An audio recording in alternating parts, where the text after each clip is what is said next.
Hello, everyone. My name is JD Calderon. This is Indy Comics Explained. Yet again, I brought another fantastic group of independent comic book creators. So please hit like, hit subscribe, share out the video, let everybody know we're here. And once again, I got Mr. Mark. How are you, Mark? I'm doing well. This is Mark Torres from McCain Fun Radio, the official show of the Big Apple Con. I am pleased to be here on, I believe this is my third consecutive Super Bowl Sunday year show. We're alternative programming. This is great. I also have a book designated about two warring alien races fighting over a newly discovered power source that finds its way to planet Earth, and as a result, some human scan abilities. So, who did you wrangle, Mr. Calderon, on Super Bowl Sunday to be on our special show? Well, what's the funny thing is you're the co-host. I invited on a co-host, and we only have one guest. Hilarious, but it is what it is, you know. So here's our co-host. So we have more hosts than we have guests, but that's fine. The guest we have is mad cool, and we may have another one coming up. So we'll see if he makes it. Ain't nothing wrong with that. Yep. So, Mr. Fish, please introduce yourself. I am Mr. Fish from Mr. Fish Comics, the fastest working man in Indy Comics. I just counted up. I've worked on 131 books in the last 7 years now, usually as like the full illustrator and letterer, colorist, the whole 9 yards. And like my 20th book, I think, that I've written and published myself. The Green Zone trade is in pre-launch right now.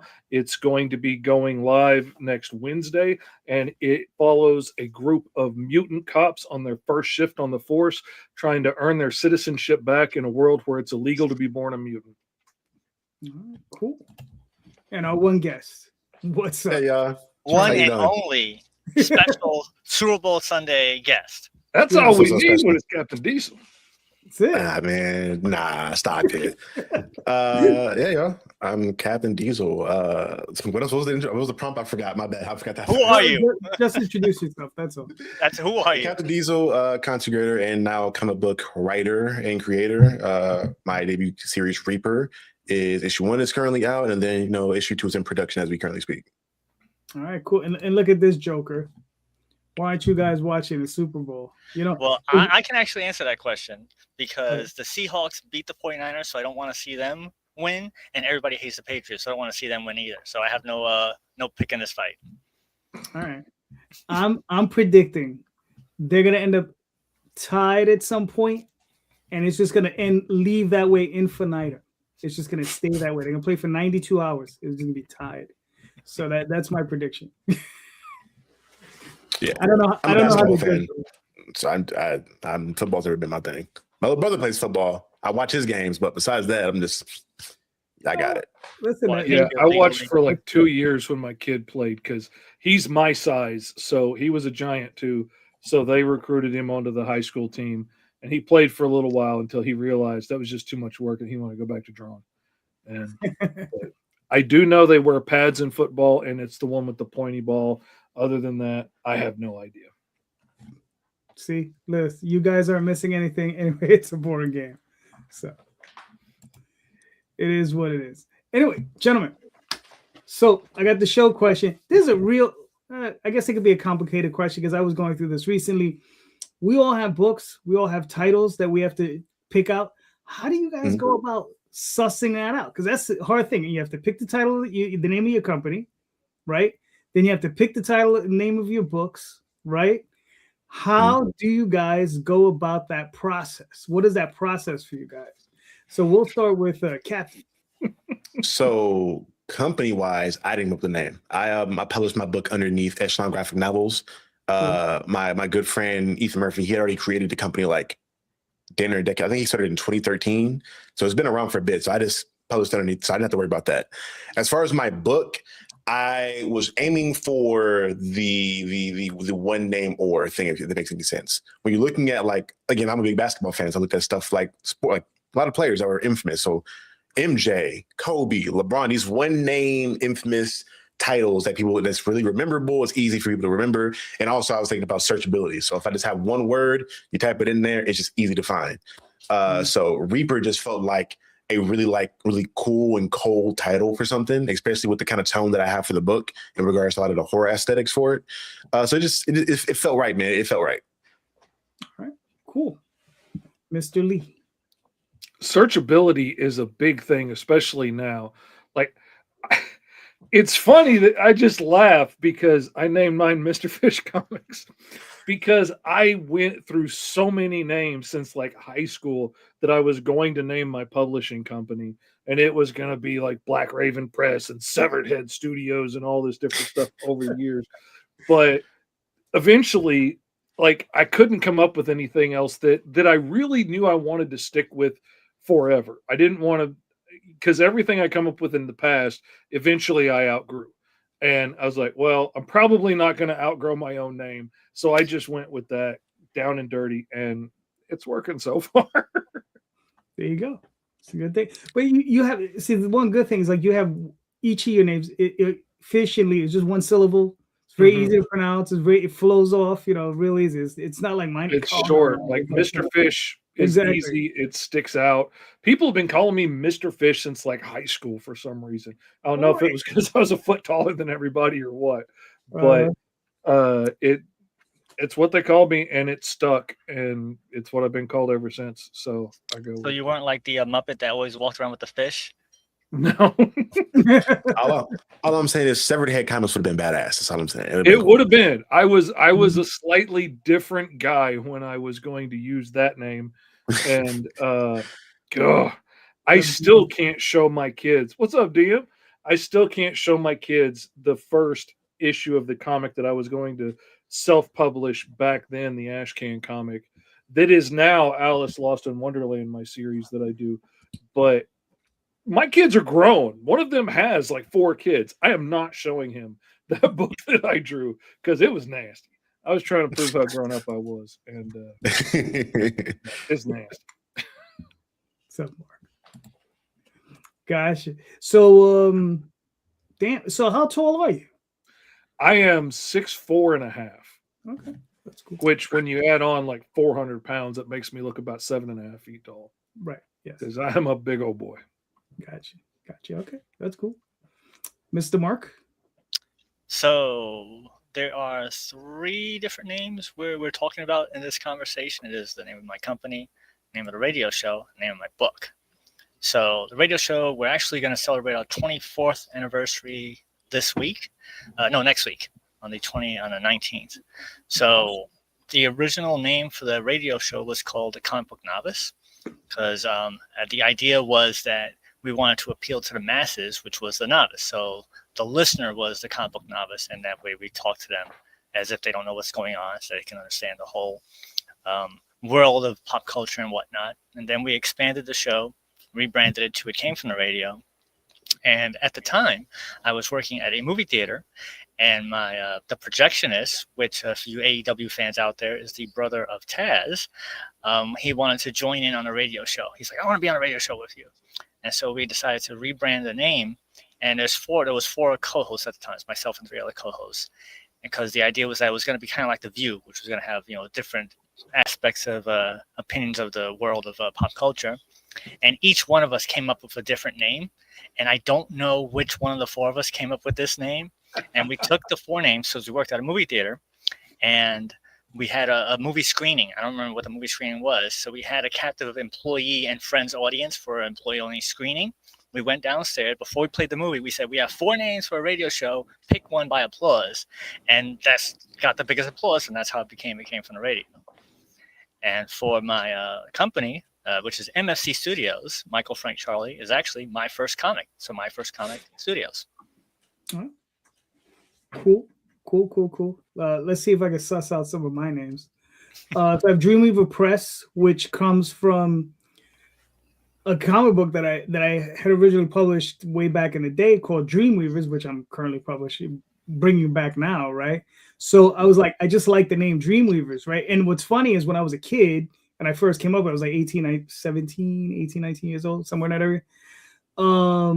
I was like, yeah, Dreamweaver's cool. That's unique, blah, blah, blah. Because I was a child, I didn't know any better. Far from the unique. There's a song called Dreamweaver, which I probably heard when I was 5. And, it probably stuck in my head somewhere in the back. And I came up with it, 10 years later was my idea. So I think that's how that came about. So it's just like, and And that's usually how these things happen. It's just grist in the middle. You're just like foaming it around in there. You're like, all right, whatever. And then Tall Tales, which is tall, regular, Tails. So it's Tails is anthropomorphic thing. Disney meets Lord of the Rings type of story, Dungeons and Dragons type of adventure stuff. So that one came about because we were looking at Robin Hood, the old Disney cartoon, and we were fans of Dungeons and Dragons and all that stuff. As we figured, Tall Tales, we thought that was, a good title for that. And then what's funny is this works exactly opposite of Captain's. So the Oswald Chronicles, which is one of the main titles that I work on now, right? Which is very long, doesn't exactly flow off the tongue, but I just I would hear other things like something the Chronicle of, or the Chronicles of Narnia, I guess, and that sort of thing, and I just enjoyed that. So I was just like, okay, and then I was like, well, he's a mouse, I'm gonna give him a bow tie, blah blah blah. Name him Oswald, and I'm like, what do I name it? Right. And I was like, the Oswald Chronicles. And that's just where that name came up. So yeah, I think that's pretty much it. And like, I have another book, which is a recent book called Magi's Grace. Right. And I was just like, how do I do this? Right. How do I come up with something that's going to work? Right. And I was like, well, and I was just like fumbling around with a bunch of stuff. So I was like, the main character is the two names. So it's Magi, that's the guy in the group, and there's Grace. and it's called Magi's Grace, and it's kind of like a goof because he kind of hates her. Right? Like and don't get me wrong, like this is like his in the adventures portion of it. This is like his work wife. So he loves her, but he really hates her, because she's the one that drags him into the stuff he's trying to pull out. Like he's a monster hunter, and he'll do it at his own pace, and he'll hear about things and he'll go chase things down and go do whatever. But she's the one that goes out and really gets the job. She's a mercenary. So she'll go out for hire, and she'll be like, well, let me go get my buddy across the street. Because he literally lives across the street from her, because he lives across the street from his best friend, her husband. Right. And so he thinks that she married his best friend just to torture him, so that's just part of the story. So I just came up with Magi's Grace. I was just like, all right, we'll work with that.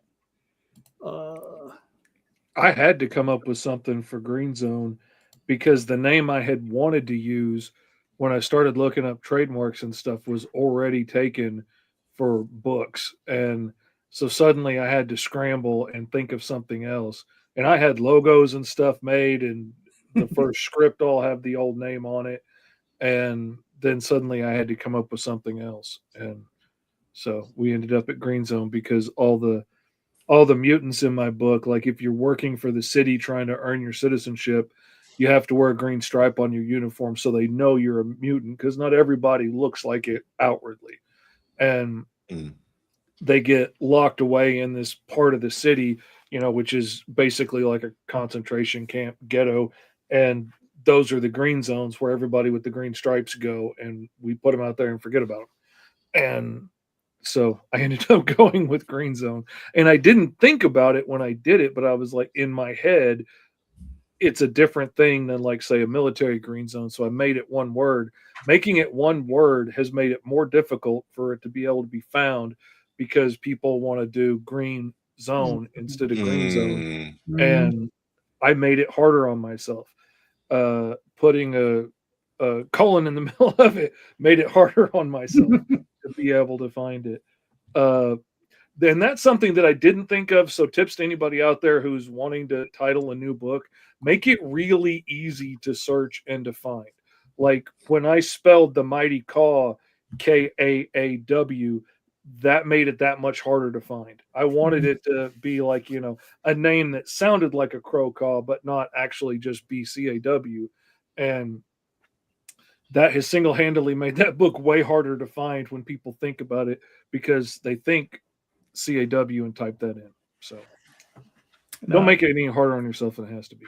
Yeah, but we always do. I'm sorry, Charlie, go ahead. No, I was saying, yeah, I think I had a little bit of insight and thought process about it because I was, again, when I'm making YouTube videos, I have to think about title was like the important thing. So it's like, Yeah. I kind of already had that in my mind as far as like how to get into an algorithm. And I figured out one word, easy. Mm-hmm. Yeah, what's funny is Mark from Maginot Studios, he writes, we were going to be hostile graphics at first, right? And what's funny is I had run into a creator sometime in the 90s at Pittsburgh Comic-Con. He comes on the table, and I was doing some adult comic. I was writing some adult comics at the time, and he comes around, he hands me this book. He said, here you go. And he was just giving them away. He just printed too many. He was just giving them away. I was all right, cool. Let me see this. And the name of his company was called Bust a Nut Comics. And it was a squirrel holding a like you know, like a thief mask, and he was holding a nut. Like literally he was holding like, you know, a walnut. And I was like, yo, I was like, you got a second issue? I was like, I'll just take it right now. Don't even worry about it. I remember buying That's it. hilarious. Yeah, I was like busting a I was this is the best title to a comic company I've ever heard. So yeah. I'm those- weak. For those of us who are children at heart, you know. Yeah. But yeah. All right, cool. Mark, you're up. So on the same lines of we were just discussing, the reasoning for the searchability now is because of technology. I mean, back then you didn't have to worry about that. So do you think that technology has been more helpful, or actually we'll say this, what do you think is the best thing about technology when it comes to making comics and the worst thing about technology when it comes to making comics? Cool. I think for me, the best thing is there's two things, at least for me in my situation. One was the ability to even find and put together a team because me being where I am now, if I didn't have the internet to help me, I wouldn't know where to even go to start to find an artist or a colorist or a letterer, let alone the amazing talented ones that I did for this book in particular, who had already worked on some previous professional stuff. So that also kind of helped me, like, as far as sell the book and be like, oh, they worked on Dark Horse, Marvel, whatever. I can attach that to it. The marketing, I think, is the biggest part for the second part because I'm an individual, and even the company I'm with, although they're an established company, it's not like we don't have the marketing dollars that a Marvel or DC would have to get all kinds of $1,000 campaigns put around. So how do I compensate for that? Well, I make YouTube videos. I understand how to put together a video to capture attention. I'll do that. And that's helped me get it around to different places or even asked to be on different platforms that would allow me to present my book to people that I may not have seen it beforehand. But the negative side of things, I feel as though you have to be more performative and very detailed to get that to happen, though, because there's so much excess in regards to comics out there. And because people, for the most part, are kind of stuck in the Cape comics, you have to try that much harder to snatch somebody's attention. And usually to think about, okay, what are people interested in that I could compare this to immediately get their attention. So just is a lot more in-depth thought process that comes, I feel like, now than back in the day where you could just find a spot to put your poster up or go word to mouth or pitch them out like CDs from back in the day. I think now it's like, it's easier, yes, to get it in front of more people, but you have to be a lot more meticulous about how you go about doing it. Yeah, I mean, that's the double-edged sword of it. It's never been easier to get it out in front of lots of people, but at the same time, there's lots of stuff out in front of people. You're competing with, million-dollar companies that are trying to get their attention and algorithms that are designed to addict you to scrolling on your phone. And, it is tough to fight with that. And it's amazing that it's never been easier to like you can do digital print on demand and have a professional looking comic. And if you can't draw, you can hire somebody like me on the internet. Like, we didn't have the internet back in the day. The only reason that I became an inker or a colorist is because I couldn't find anybody in my hometown to do that, to help me out.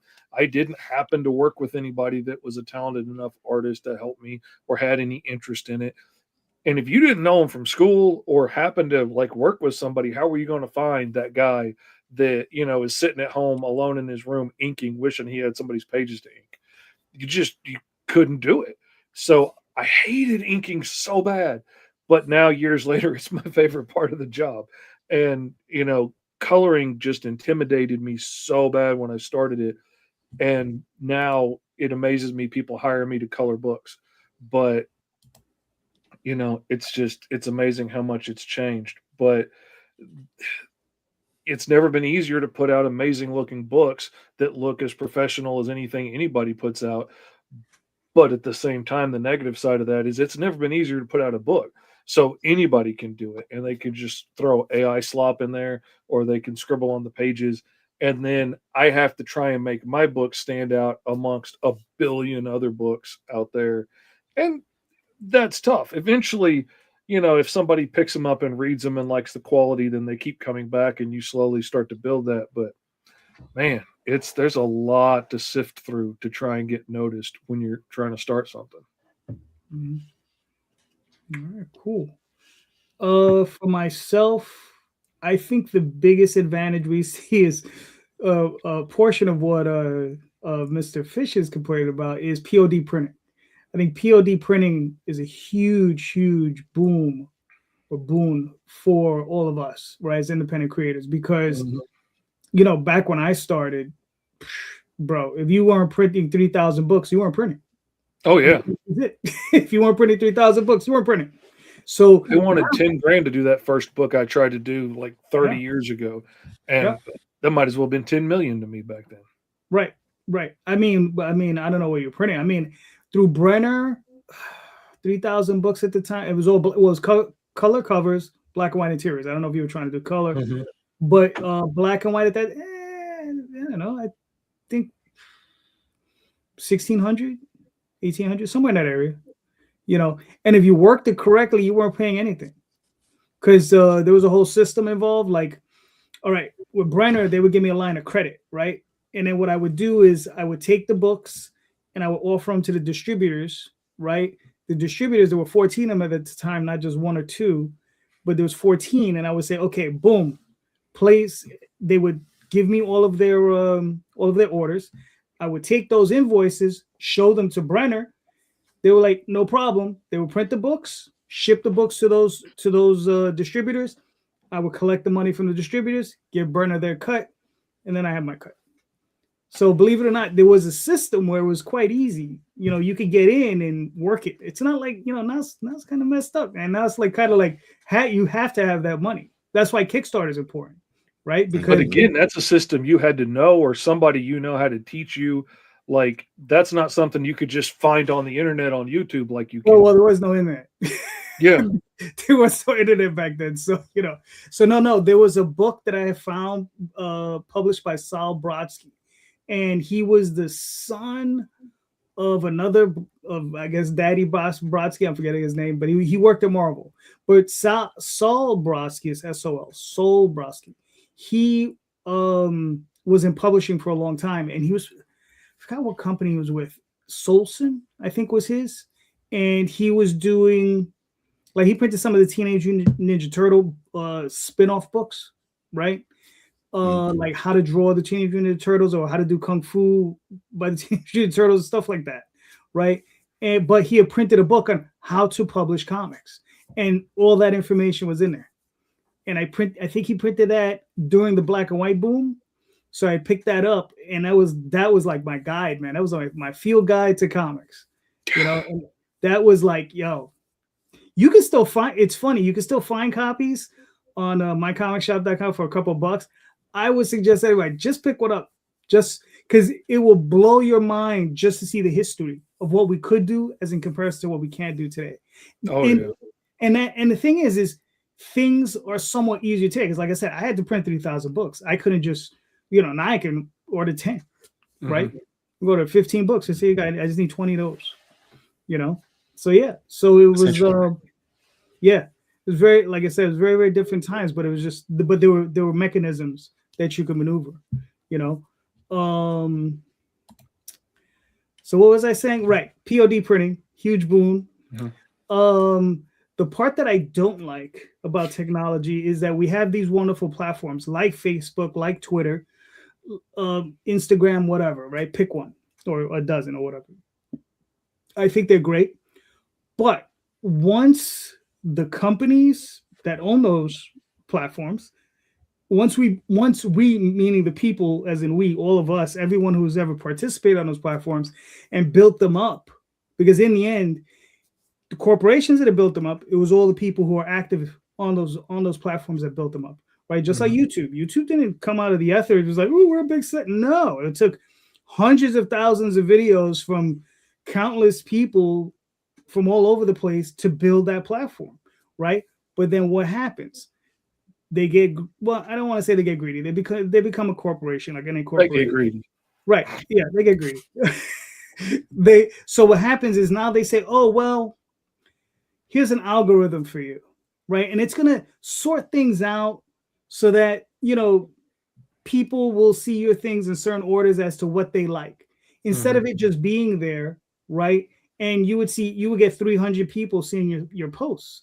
Now you're lucky seeing the stuff that you followed and you click that you like and you want to see.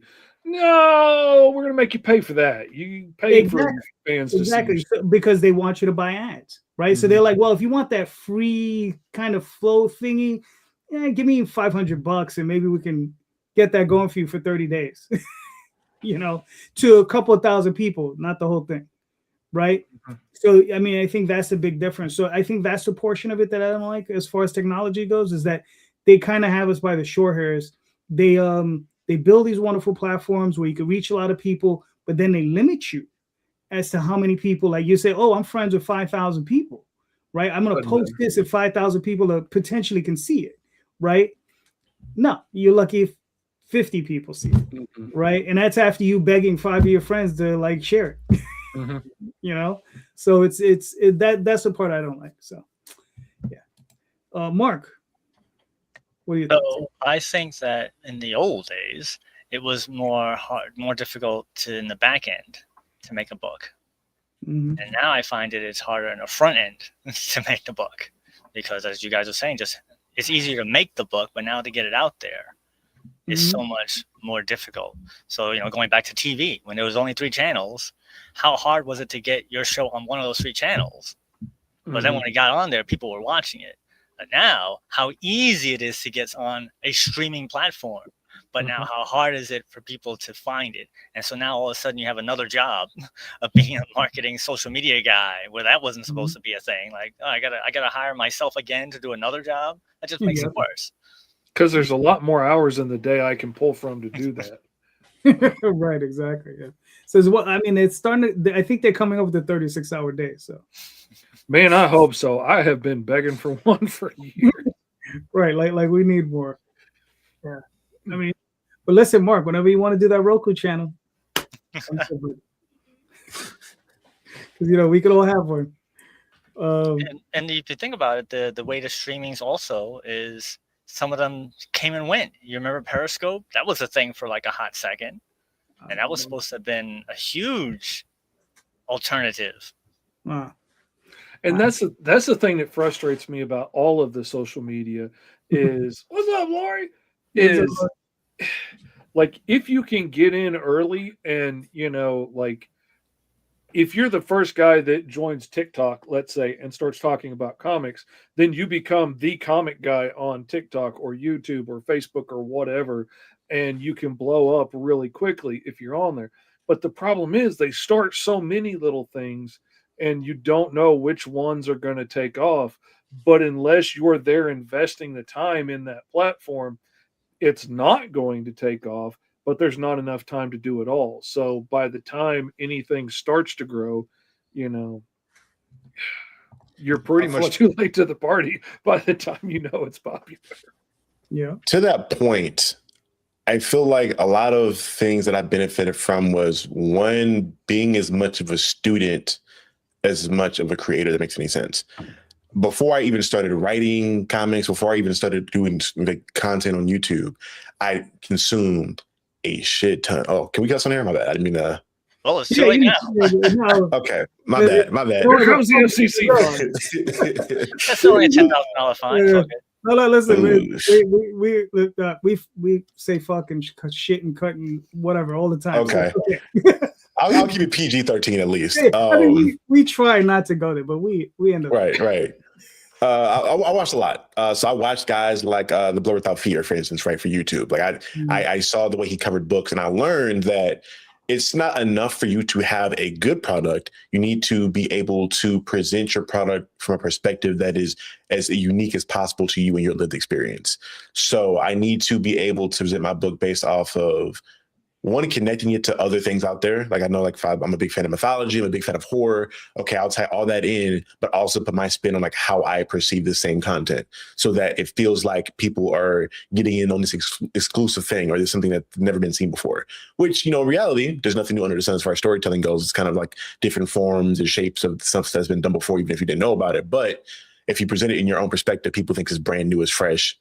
Like, how many anime have we seen that are shonen or isekai that are popular, but, same thing, different packaging.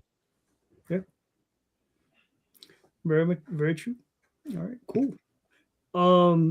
Mr. Lee, you got a question? Oh, I've got several. But since we're talking heavy stuff, I'm curious. Mm-hmm. I've had several people in my orbit saying recently, with fairly good arguments, that it's not. So I'm asking y'all, do you think it is possible to make a profitable business just doing comics?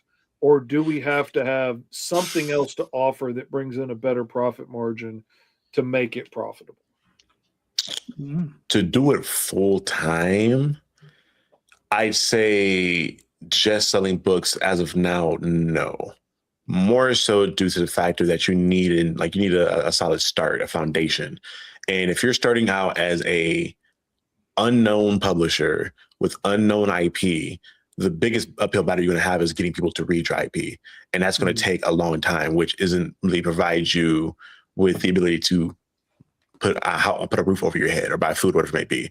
So you're not going to have that overhead, which is why I think with Echelon, they not only publish books, but they also help you create your own books by connecting you with different artists, helping you write your stuff, whatever it may be. So it's like another additional service that allows us to pay for the books that we put out, as well as the other things that we do as far as the company goes.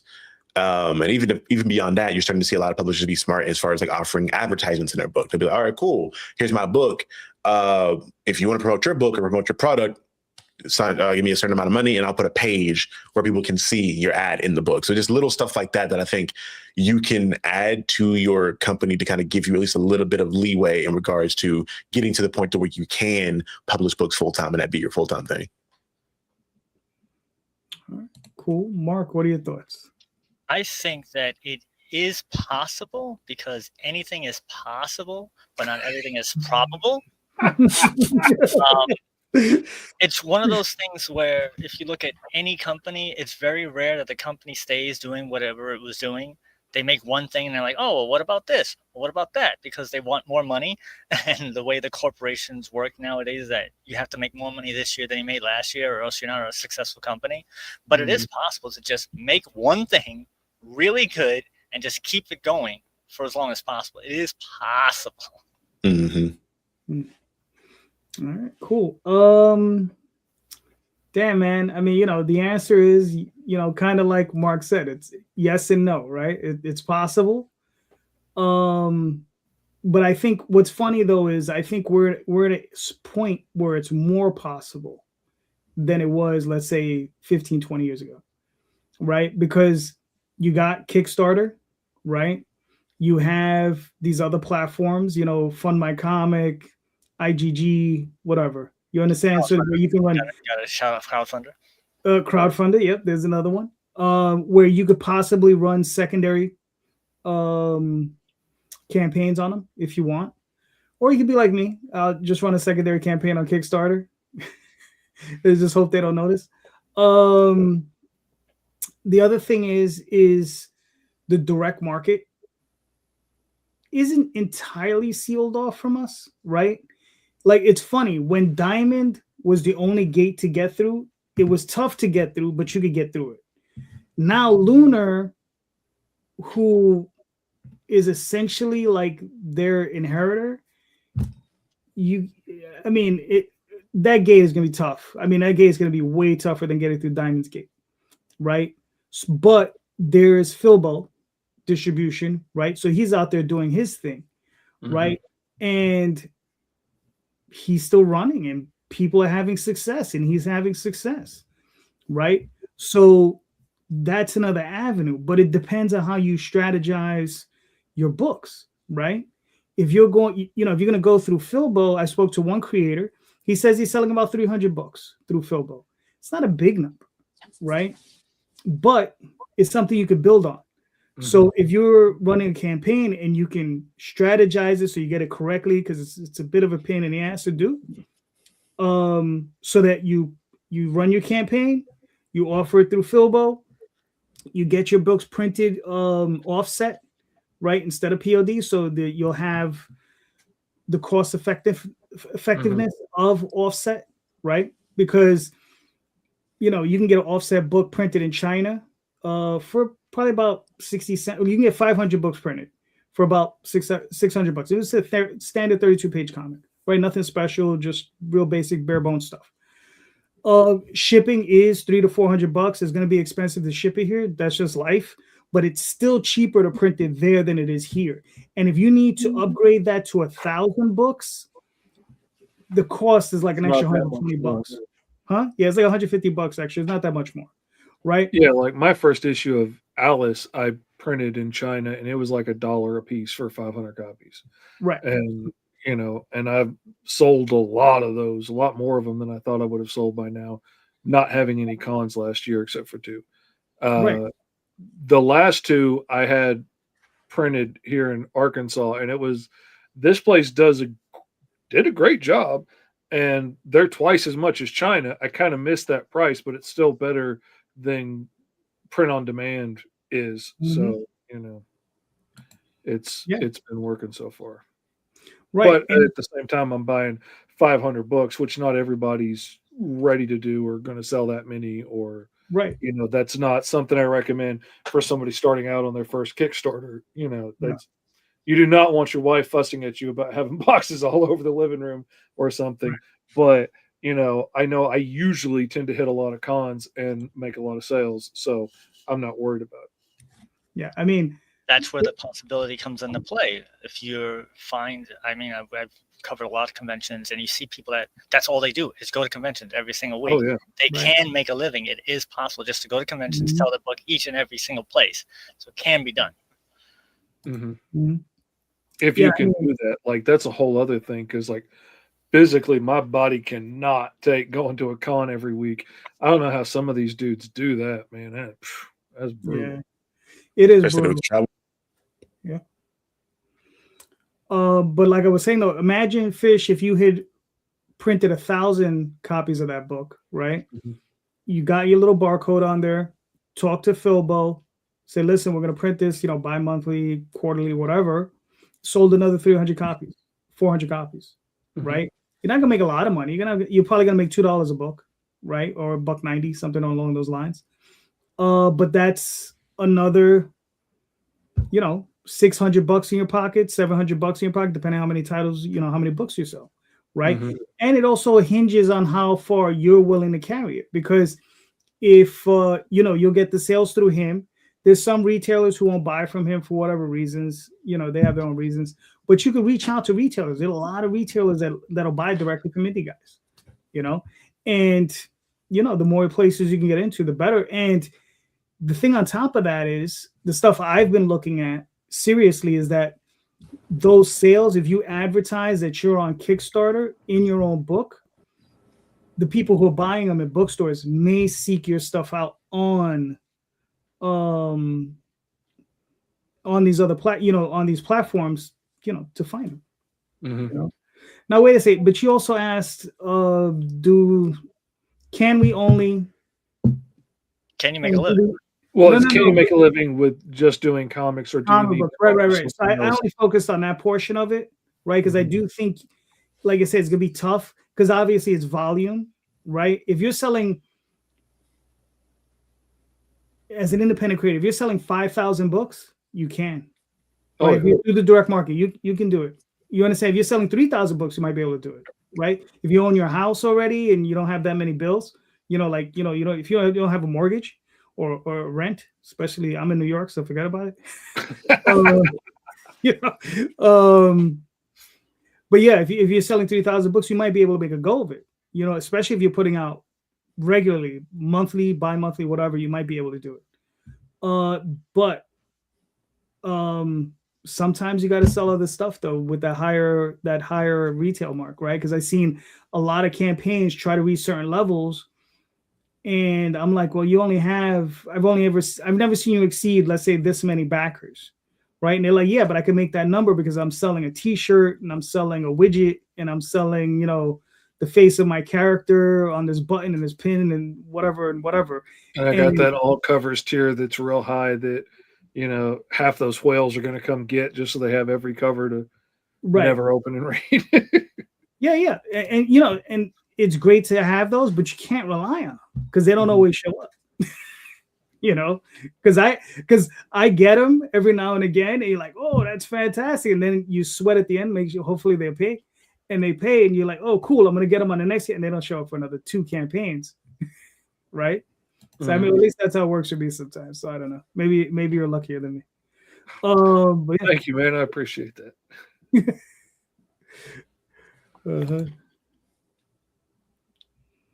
There you go. All right, cool. Actually, you know what? Let me pull up some. I have another question for the panel if we have time. Go ahead. Go for it. So it was something that was a discussion that was recently brought to my attention about comic book covers, about how comic book covers have become misleading for the book, because in the old days, what was on the cover was in the book, and now it's completely a different market. So what are your guys' thoughts on having a cover that is different, or for different artists, or just not of anything that's in the book, as opposed to putting something that, hey, this is what the advertising of the book is, this is what you're getting? That's a source. I will say that, at least for me, it's very important at all times for every issue of a book to have some kind of connection into what's going on inside of the book. So if I have a character fighting a certain villain or going through a certain thing, I want that cover to kind of reflect that in some extent, to where you're previewing it without giving away directly what it is. I will say I do find value into different art style variant covers. At least for me, I looked at it as me as a collector first and foremost. 9 times out of 10, if it's a book that's indie that I've never seen before, never heard of, if it's a cool cover and an art style that I like, I'm going to buy it. Because you don't really have that ability to kind of lean on the morals of nostalgia baiting. If it's Spider-Man, I can do whatever I want on a cover. People are going to buy a Spider-Man book. It is what it is. Mm-hmm. But for an indie, like if I looked at like a cover of like Roots of Madness, right, recently that Stephanie Williams been working on with Nissan Press, the covers for me are beautiful. I enjoy them. And I was like, outside of Stephanie Williams working on the book, I want to pick up the covers because that particular art style that's going on there, I find very pleasing to my eyes. So I'm like, all right, let me see what this book is about to see if it matches that. If you go 100% into the false advertising kind of realm of where you have things going on that don't happen within the book, then you kind of reach the whole territory of like clickbaiting. I guess you have a similar thing like YouTube with thumbnails and whatnot, but it's a very slippery slope. I personally enjoy the variant covers of differing styles, just so people have something, and it's almost in the same way of like you putting something out of social media, right? You're giving more chances for people to see something that gravitates that they enjoy, that they can then hop on. Because if I have 4 different covers, 4 different varying styles, 4 different types of people are going to see that may give it a chance. So they see the interior, if the interior is something they enjoy, like roughly, they'll give it a chance going forward. But if not, now you lost somebody. Personally, I feel like it's worth it just in the matter of getting your book in front of as many eyes as possible, and for give it the chance they may enjoy it, versus you just don't get that sell at all because you have one set style for a cover. At least in my mind, that's how I've thought about it. Mm-hmm. All right. Oh, see, and that's the thing. I'm an old guy, and this became a really sore spot for me before most indie comic creators were born. So I get it that it doesn't bother them as much as it bothers me, but I freaking hate variant covers. As somebody who's had a lot of variant covers on his books, I freaking hate them because because exactly like you were saying, to me, it's false advertising. Because when I would go to the store and I would, pick up a comic and it's got a Jim Lee cover on it, I'm thinking I'm getting Jim Lee book. And the thing that Marvel really pissed me off with was they would get a Jim Lee cover, you would get a Jim Lee first page, you would get a Jim Lee penciled second page, and then the rest of it was by Joe Schmo, who's getting his first gig at Marvel, and it's absolute garbage. And so I didn't flip any deeper than that. And, I was like, okay, Jim's a little off his game on the second page, but it's all right. And we'll go with it. And it was just absolute trash. And they did that more than once. And that really infuriated me. Made me swear I would never do that on my book.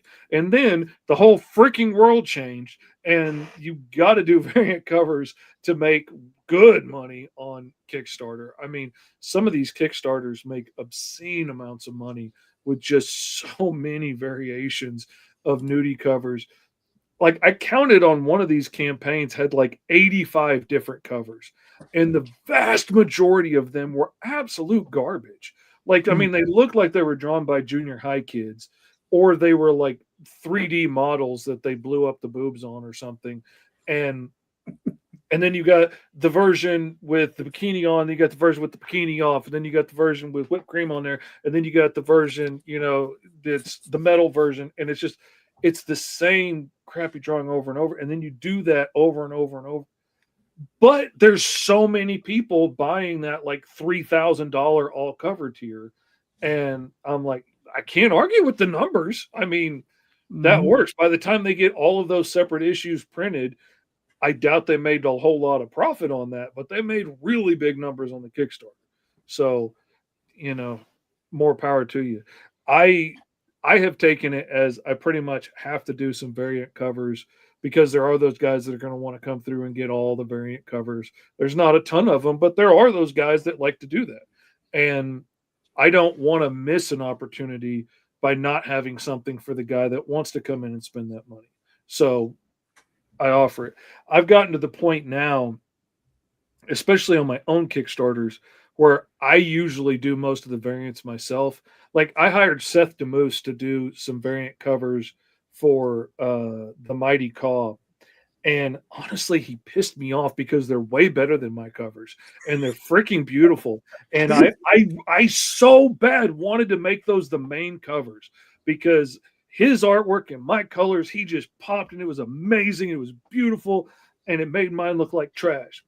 But I can't in good conscience make that the main cover and show that to people on my con table, for the next 2 years, knowing that the outside looks different than the inside. I can't do it. So, like, as a variant cover, I'm happy to do it, because we all know what to expect. When I go into a comic book shop now and look at a book, I know 9 times out of 10 what I see on the cover is not what's in the book. So I know to pick it up and look through it and see if it's something I want. But, the whole world's changed since it became an issue, but there's still a scab there. For myself, like, all right, so the way I work is the interior artist always gets the A cover. Okay, so I do Oswald, and like, this is my main artist, Jay Gonzalez. That's her cover, right? I work with another gentleman. Sometimes his name's Aurelio Tillis. He gets the A cover, right? Then I'll do one other cover, and that's a B cover. And I have a bunch of different artists that I float around with. I'll use, but that's the alternative cover, and that's what that is. As far as them going with something like with the Oswald Chronicles, I tend to send those artists the interiors of the book so they can look through the book, so they can pick a scene from the book to illustrate for the cover. All right. Once in a blue moon, I'll just have a pose thing. Depends. I have one guy who is a very talented painter. His name is Douglas. He just painted a really cool image of Oswald for me, and I was just like, I'll put that as an alternative cover. Right. And it was, and it was it's a popular cover. Everybody likes it. It just looks nice. Right. doesn't really have, it's just him standing in space casting a spell. It's like, okay, just a simple cover. Whereas Jade's cover has something to do with the story. Most of the other guys that I have do these covers, or gals, it's something to do with the interior of the book when it comes on the Oswald Chronicles. Then I do Dreamweaver's Magi's Grace, same thing. The main artist gets the cover A, and then everybody else, I'll bring everybody else on. Then I have a bunch of other artists that I bring in. But like Mr. Fish said, those tend to be good girl art, bad girl art, nudes, that sort of thing. And that's literally there because I'm trying to like feed the beast, because the books are expensive to produce. Mr. Fish is drawing his. If I drew my books, nobody'd ever buy them. They would just be like, just go back to doing prose, After this many books, you would have to be getting pretty decent. Like, you put out a lot of books. I put out a lot of books, yeah, but I like writing them. I mean, I don't know if I told you this story. When I was a kid, I was an artist, right? I started off like drawing and writing, and then around junior high school, I met this guy named Marcos. Eventually became my best friend, and he was an artist. And I saw his artwork, and I gave up. He was that good. I just gave up. I've had people do that with me before, and I absolutely hate it. Yeah, like, and I was just like, never what I got into this for. Because I was like, I could just write. And that's what I did. I just continued to write because that was the portion of it that I enjoyed the most. So I just continued to write. And I was like, all right, Marcos can draw. So that's how that got burnt out of my system. And very young. I was like 12 when it happened, maybe 11. So God, you had so much room to go, dude. You could have gotten good. That makes me mad. I'm glad you stuck to the whole field, but I've had people do that with me before. Well, now you can do a JD Calderon exclusive variant, like a stick figure. There you go. Let me ask a question, if you guys don't mind. This is an experience I had when I was looking for. I spent 16 hours. I counted 16 hours in total scourging the internet to try to find my artist for my book that I wanted that fit what I was looking for. Mm-hmm. And I would run into this thing every time for a while where I would find this amazing cover that this artist would have done, whether they be independent or they had been somebody that worked on, the big two publishers or other publishers beforehand. Right. And they would always say, yeah, I could do the cover, but I don't do interiors. And I ran into that issue over and over and over again. It took me forever until I finally found an interior artist that fit what I was looking for and was also, within my price range. Because some people still charge you big tube Marvel and DC prices that they use, and other people, they understand like, hey, it's his first book. I won't charge him that much. I mean, it may take me a little bit longer because I have other things to work on, but I won't charge him that much. Mm-hmm. But that was something that I just kept running into. We're being this amazing, beautiful cover, but they don't do interiors. Mm-hmm. Right. Yeah. Is that something you guys encountered? Is that like a new thing, or is that something that you guys remember being a thing from back in your time when you were first getting started? I remember back in the old days, you used to have the portfolio reviews, and I used to watch the big time artists talk to the up and coming artists, and they bring their portfolios, and they always just say, where's your sequentials? Draw sequentials. Nobody's just going to want a cover art. Nobody's just going to want posters. They want sequentials. So it's been like that forever. People just want to do the one image flashy thing and get paid. And now I think it's more of an issue. Now that variant covers are such a big thing, you can make a living doing that. Yeah. And you can charge like 3 times more for that than you could ever get for sequential pages. Yeah, and if you think about it, see, making a living. Can you make a living making comics? You could sure as well make a living on doing covers. Doing covers, yeah. If I didn't love storytelling so much, I would just do that. Because, I mean, I would rather put a little more time into that and make it look fancy and make a lot more money. But I love the storytelling, man. That's where my passion is. Yeah. I mean, as far as, like, how much people charge, like, I think Sam Vera said to me, he was like, yeah, he says, someone found a cash cow. Your artist did. They found you. Right? Because I'm constantly paying them. That's all I do. I just pay them. Right? But to your point, as far as the interior, exterior, yeah. Interior artists, special group of animal people, like that's a special animal, right? Because you're going to have most artists, they're going to gravitate to doing covers, a single image, right? And I got to be honest with you, those people who do those images, sometimes you really don't want them to do the interiors because they don't know storytelling. Mhm. right? They might do a decent cover, They right? never had to learn storytelling. They didn't Right. have to practice that. Exactly, and that is an art form all in and of itself, right? Because you have take someone like Toth, right? Very very simple line work, masterfully done, but where he was really shines is his storytelling, right? You see that storytelling in there. You're like, oh wow, I'm just started reading Darwin Cook, right? I'm just starting getting familiar with his work, and you know his work is fairly simple, right? But his storytelling is very powerful, Mhm. right? And that's where the big difference is.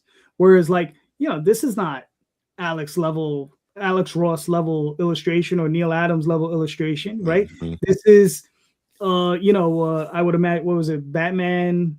What was the Batman cartoon? Animated series. Yeah, the animated series, that type of Mhm. style, right? Very simple. But like I said, his storytelling is very powerful. You're like, oh wow, like just in that. So it just depends, man. You like you said, you got to find the artist that fits within your price range and that can tell a story. And those are tough things. Those are very, very tough things to find someone who can tell a story well. To You know? jump onto JD's point, and I'm gonna bash somebody. I don't know him. I've never met him. Actually, I have met him, but I've never actually interacted with him. Greg Horn, great cover artist. Who is But it? Greg Horn, great Oh, cover Greg artist. Horn. Great. Oh But yeah. if you've seen his interiors, you might not want to have him doing your interiors of your book. But he's a great cover artist. Yeah. His covers sell. Mm-hmm. Greg Horn. Yeah, who was he? Was the whenever Victoria's Secret catalog came out, he had a new issue. As an interior artist, I can definitely say you have to be like a special kind of broken to thrive in this job, because like it is mind numbing and it is a grind, and you have to be a self starter. You have to be able to just get up in the morning, get your coffee, and sit down and start knocking out pages, and be okay doing that all day long, day after day after day after day. And as soon as you get done with one book, you don't get to sit back and enjoy it, because there's another one that has to get done, and keep grinding that out. Whereas if I just did covers all the time, I could do a nice cover and then sit back and relax, take my wife out to dinner or something, and then start another one tomorrow or the next day, whatever works. That would be Yeah. nice. But I love the storytelling, and you either love it and you have to do it, or you just want to draw pretty pictures. And there's nothing wrong with just wanting to draw pretty pictures. People make good money on that. But I love the storytelling aspect. And for the comment earlier about doing magazine size comics, they are cool and I love them. But the one thing to consider is they're not going to fit with most people's like other comic collection. I bought some and been so excited about it, and then lost them because I couldn't put them in my short box with everything else I got from that con, and I don't know where they went. And so something to keep in mind. So, Charlie, for another just a little tidbit. So, when you're looking at people's art online, look for sequentials instead of looking for a really cool one piece, and maybe say, hey, what are your sequentials before you even get into any type of negotiation for price? Do you have sequentials? That could be like the second question. I love your work. Do you have any sequentials? That way it makes the whole process easier. Yeah. But then it'd be, I don't have any sequentials. Okay, next person. That's the quickest way to get to the no. If it's going to be a no, is ask that question that gets you directly there. That's a good idea. The conversations would be quick. I would ask, do you do sequential art? They say, no, I only do cover. Cool. Yeah. I mean, to find my second artist, I think I worked with this guy for 3 years before I had him do of his first sequential page. Like, I had him do I wrote a prose story. I had him do some pinup work for that stuff, and then I did that with him for a couple years, and then I had him do a short story, like 4 pages, and then it wasn't until after that I was like, okay, we'll try it. and I broke down. I gave him like a 48-page story, and then he drew that out, and I was like, okay, cool. And now like he's in the middle. he's like up to page 150 on this story that we're working on. So I am so glad when I tried to find a colorist to try and speed up my process because I'm not fast enough. I'm so glad I paid for sample pages because I found people with really amazing portfolio pages that they were showing of their work with amazing colors. And I was like, okay, yes, this Godzilla story that you worked on in your portfolio, that's the color scheme. That's the way I want this colored, that kind of vibe. Here's a sample page. And I paid, paid a good price for them to do it. And then it comes back absolute garbage. And when I asked, like, I wanted it to look like this. Like, what's the miscommunication here? Like, oh, sorry, I didn't color that page. I only did the lettering on that page. And I'm like, it's in your coloring portfolio. But I hit this so many times where people would have artwork in there they were portraying as theirs that they had nothing to do with. Sometimes the same artwork over and over again in people's portfolios. And I don't understand what the grift is here, because eventually, if you get a job, they're going to know you can't do it when you start turning in pages. But I'm glad I paid for it that far ahead. They didn't think that far ahead. It seemed like a good idea at the time. Yeah. I think I literally got the ridiculous amount of good luck when I was looking around and found who I found. Because my interior artist, Julie Galazzi, I had seen her work on it because she did like a previous Marvel book kind of showcasing some of the more underrepresented characters. I think it was like Photon or whatever it may be. And I was like, oh, that was cool. Her art's interesting. And what I didn't realize when I worked with her, how professional she was, because I think she's from Sicily. So she went to school like for art and for comic art specifically there. And she loves the medium. She's a student of it. So when we went into like paying for it, she sent me a contract. I was like, oh, contracts.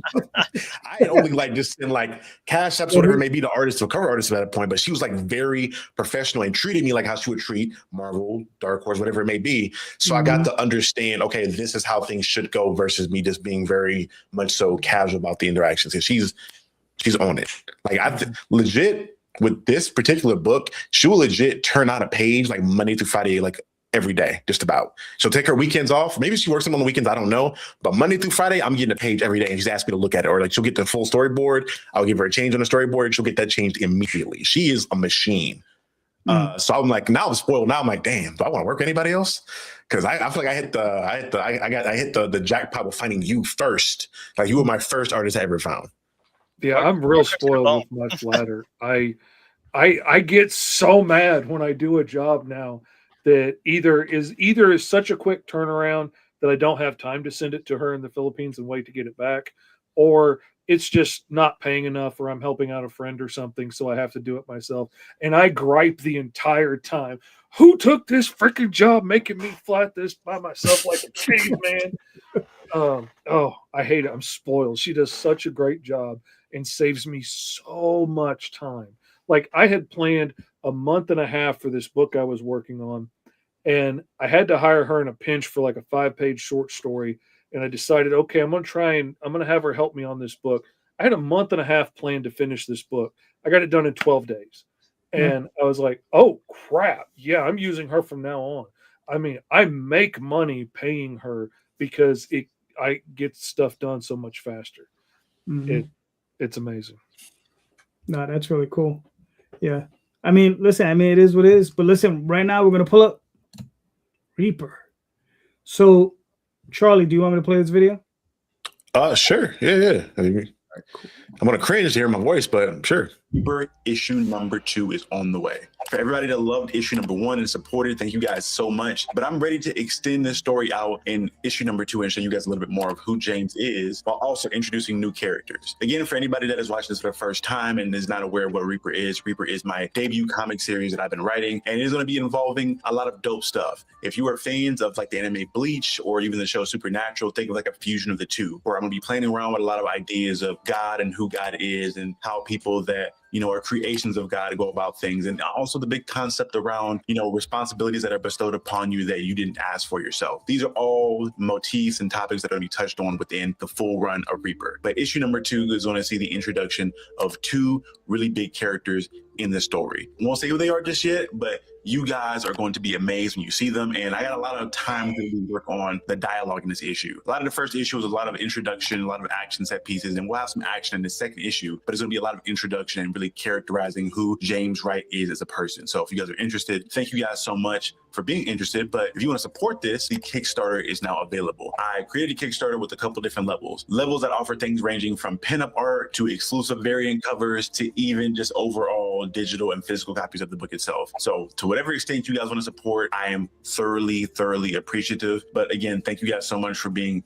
involved in the production of this series, and thank you guys so much for supporting me through this endeavor. Again, me taking on the endeavor of trying to write and create a comic book and tell this story is one that I am blessed to really get the opportunity to do. And again, thank you guys so much for being a part of this journey. And I'm excited for you guys to see issue number 2 and what it has to offer, and even the amazing artists that are a part of making the cover art for this, as well as the usual dope team that I have around creating the interiors and all the other great stuff around it. So thank you guys so much. And please support and read Reaper issue number 2 if you can.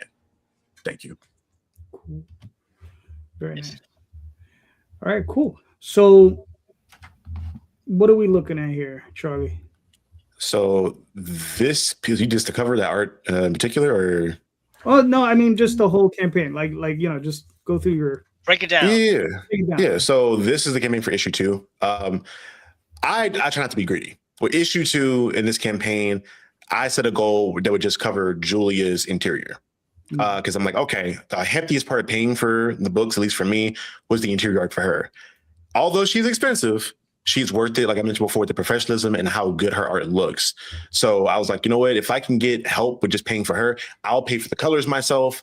I've paid for a bunch of different cover art already that I kind of had done. Funny enough, this cover here it happened. This is the A cover. It was not the initial A cover. Right. I had a cover that I was going to put on this that I moved to issue 3 to be the A cover because I saw that somebody had liked a post for issue 1. And I was like, I see a check mark. I'm like, who is this? I'm not sure who this person is. And it ended up being, I'm going to butcher his name, Generico Bonacorsi, who is he's a member of Todd McFarlane's production team. So he's worked on some of the Spawn stuff. And I was like, oh my God. When I went into making this book initially, a big inspiration for me was a lot of the Todd McFarlane Spawn type of style, that gothic kind of sharp look. So finding somebody that actually did that look, I was like, hey, bro, I took a shot in the dark. Like, would you be willing to do a cover for me? I would love it, because I also wanted to have a painted cover at some point. These are just things that I read and loved seeing and reading growing up. So I wanted to try to, bring it over to my stuff. He said he was down. Again, it's not cheap, but I'm in love with the cover for it though. And it's great to have literally what your dream book. Like if I literally sat down and thought about all the things that I would make in my dream comic book, and this is it. That's the cover for that. And as far as everything that comes with this stuff, as far as the Kickstarter itself, the first 2 tiers I think are literally just supporting it. You get the pinup art. So I'm going to send like a digital pinup art that people get to use for wallpapers, whatever they want to use it for. The second tier is you getting I think issue number 1 along with getting support for getting the second issue. And then the 4th tier, I have a special variant cover I got done by an artist, Don Benjamin. I'm butchering names. I'm horrible at names. But yeah, trying to be greedy, tried to offer what I felt was a good return on investment for people that wanted to get involved in the series and kind of liked what I had going on. But also, supporting and making sure that I can get this book done without bankrupting myself and being even more poor than I already am. Yep, I know how that feels. All right, cool. Now, this is the second issue. Like, is the limited series? Are you looking at 4 issues, 6 issues? No. So again, this is one I'm taking my time with. It's a story that is in partial inspired by my late grandfather. So I've storyboarded out, I think, 50 issues in total. Now, this may not be a back-to-back thing. I'm just going to do 50 back-to-back. I may take like a little bit of an hiatus in regards to like a year to work on a different book or whatever it may be. Because I've already storyboarded out like another 5-issue horror series that I want to do at some point. But this is going to be like my thing that I put a lot of my love and life into. So it's going to go, as far as I have now, I think 50 issues like a good thing for me as well. I think when I was doing a lot of research before I even got into the book, I was watching a video on Todd McFarlane, how he handles stuff. And he's talked about in this video in particular that if you want a comic in his mind to have staying power and be talked about for a long period of time, make it 50 issues. that was what his standard was. I don't know how universal that was, but again, Spawn was a big inspiration for me. So I was like, all right, you know what? I can make this into a 50 issue series, because I kind of storyboarded it out kind of similar to maybe like anime or manga where they have things in arcs. I'm like, cool, I have this cast of characters and villains, whatever it may be, that this character's gonna have to deal with. I'll set this up in arcs to where every 10 issues or so, he's gonna be dealing with something that's gonna make him grow in a certain way in regards to my main character. So I kind of set it up that manner. Is this gonna be an expensive ass endeavor? More than likely, but it's one that I want to invest into because it's just a passion project at the end of the day. So since you have 50 issues storyboarded, how are you going to deal with, or are you going to deal with any type of feedback and to change the storyboards, or just, this is how it is, I'm going to stick it, this is what's going to come out? So the way my mind works in high story, I'm really great at macro writing in regards to world building concepts. So the way I kind of storyboard it out, I know that at the end of each issue, I have a major thing that happens, whether it be an interaction or an event that's going to help progress the story going forward. And then issue to issue, I go in and figure out, okay, how am I going to get to that point? How am I going to make this flow and make sense? So I take the critique from the previous issue and say, okay, what realistically can I change to improve upon this critique without just like rapidly changing everything about my story? Because I'm also of the belief that take criticism, but if you have an original vision for an overall story, don't just change that due to critique you hear in general, because that could just end up being a worse product. Yeah. Biggest example that I can point to is like the newer Star Wars films, where they were changing their entire thing movie to movie, and I ended up in a big mess that was discombobulated. Mm-hmm. Yeah. One of the things I was just looking at your reward tiers. Do you still have issue 1 available? Yes, issue 1 is available on either. Again, if you support this, I'll just like send, because it's gonna be a digital copy, so I'll just email it directly to the backer. But if you want it in physical, you can get it from echelongraphicnovels.com. Oh, gotcha. Yeah. Oh, and that's the other question. How thick is this? Is it a 32-page comic, 24-page comic? What are we looking at? So first issue was 24 pages. This issue is going to be 26. Okay. I played around with a lot more dialogue in this, and I was like, ooh, well, you know what? It'll be a little bit more expensive, but I think it's worth it. So it's gonna be around 26. At least 26 like parts of the story. There'll be like different things here and there that kind of like for promotional pages. So it may end up being like 28, maybe 30. Regards to like in between the book, you'll have stuff for Echelon, regards to other books that are with the publisher. But as far as like the meat that everybody came for, it'd be 26 pages. Gotcha. Small piece of advice. I don't know if you can work it out with the publisher. Try to get, if you can get a level in there for issues 1 and 2, that you can back them at the same time and get both issues at the same time, physical. I would advise that, because that is a huge seller. Because that was half my physical sales on my last Kickstarter. Right. Because you're going to have a lot of folks come in and like, all right, well, here's issue 2. And you know how people are lazy. They're like, I got to click another button. I got to click another button, go to another site. Come on. You know? Just kind of packaging everything in that one tier as far as the issue. Or I could easily see, my first thought would be when I go look, if it's not here and I have to go someplace else to get issue 1, I'll just go there and get issue 1 and maybe hit this up next time. So you would miss a backer here. Definitely, I would see if you could get it on there. Yeah. Like I said, you know, because I think that'll, trust me, I think it will help you. And when you get it up there, make it your premier level. Yeah, make it the featured one. Yeah, make it your feature level. Because then, you know, if I've never seen this before, I'm like, oh, this is a really hot cover, but it's issue 2. Right? True. Yeah. Oh, well, here, I can get issue 1 and 2 in a nice little bundle. Okay, yeah. Snap that up. You know, if you can knock, and that's the other thing, if you can knock off a couple bucks, you know what I mean? You because you're bundling the 2 of them together, you know, that'll work out. So yeah, very nice. But it's the artwork's incredible. The story sounds really good. I mean, this is a really, really good looking project, man. I wish you're gonna make it, man. You're gonna make it. I like it. I like it a lot. Appreciate that. You know, it's a really good looking book. All right. All right.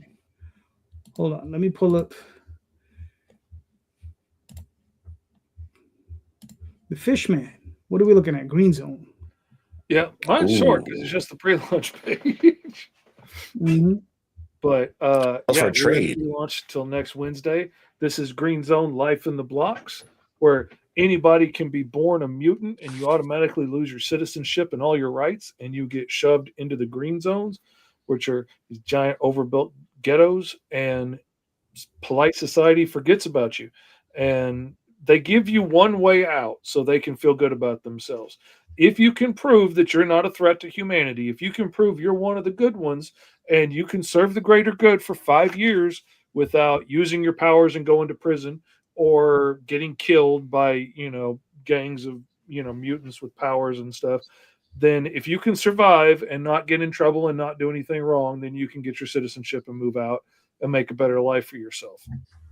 So we end up with a bunch of people that are really poorly equipped to be cops, risking their lives to try and claw their way out of the ghetto. Like Virgil is a giant 8-foot tall lizard monster, and he looks absolutely terrifying, except he's the sweetest, most timid dude in the world. And he doesn't want to fight. He just looks scary. And his only real ability is when he gets really, really scared, his blood pressure shoots up and he sprays blood out of his eyes, which is a really lousy power to have. He got You say that so nonchalantly. He got beat up by cops when he was 5 because he scared them and they beat him up. And then he got a felony charge because, you can't beat up a 5-year-old without charging him with something. And the only thing he hates more than the cops is living in the blocks. So he's risking it all to get out. And Bellamy is this little 5-foot tall, 90-pound girl covered in razor sharp quills all over her body. She's a late bloomer. She was perfectly human a couple of years ago, and then her body hair started turning into quills, and she suddenly lost her citizenship, got yanked out of college, her family disowned her, and she got thrown into the blocks with all these scary genomes that she's never been around before. They're scary monsters, and she still doesn't fully realize that she's a scary monster now, and doesn't know how to interact with the people around her, and she's constantly uncomfortable in her own skin.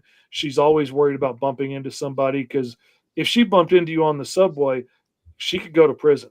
And in the second issue, her training officer, Waters, the little short lady next to her, grabs her hand in anger and gets pricked by her quills.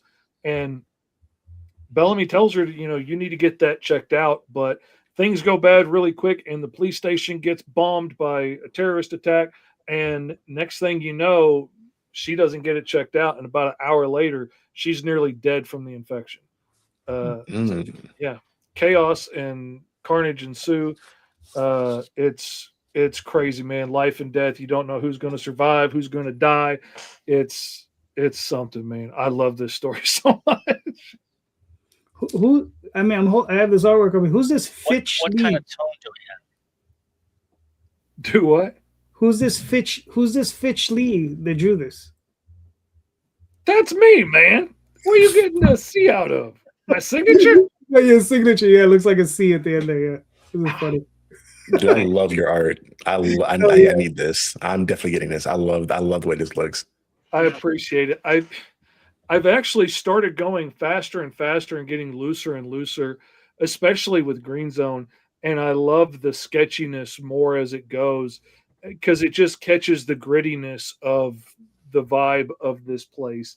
And, it doesn't need to be pristine and clean and everything perfect. And everything is overbuilt in this place, because when you don't know who could shoot lasers out of their eyes or fireballs out of their elbows, everything has to be overbuilt. So the cop cars are giant overbuilt tanks so that they can handle an attack. Even the fire trucks look like giant military assault vehicles. Every building is like heavy concrete overbuilt. That's why it's called the blocks, because the apartments that they shove these guys in are these giant overbuilt concrete blocks. And, so they don't get easily destroyed. And it's a miserable place to live. Virgil grew up an orphan here and never had a scrap of clothing he didn't pull out of the dumpster himself, or something to eat that he didn't have to swipe from somebody or pick up off the ground or out of the trash. And the first suit of clothes he has that's actually new and has sleeves that go all the way down his arms is when he gets his jumpsuit that lets him get on the bus to go to work. And because they won't just pick up any genome, you got to be wearing a special jumpsuit. And he has it on for about 5 minutes before one of the gang leaders rips the sleeves off of it. And yeah, he can't win for losing, man. Nice. How long did it take you to complete What this kind of a book? tone do we have? It's pretty serious. This is the collected first 4 issues, which comes out right now. It's about 172 pages.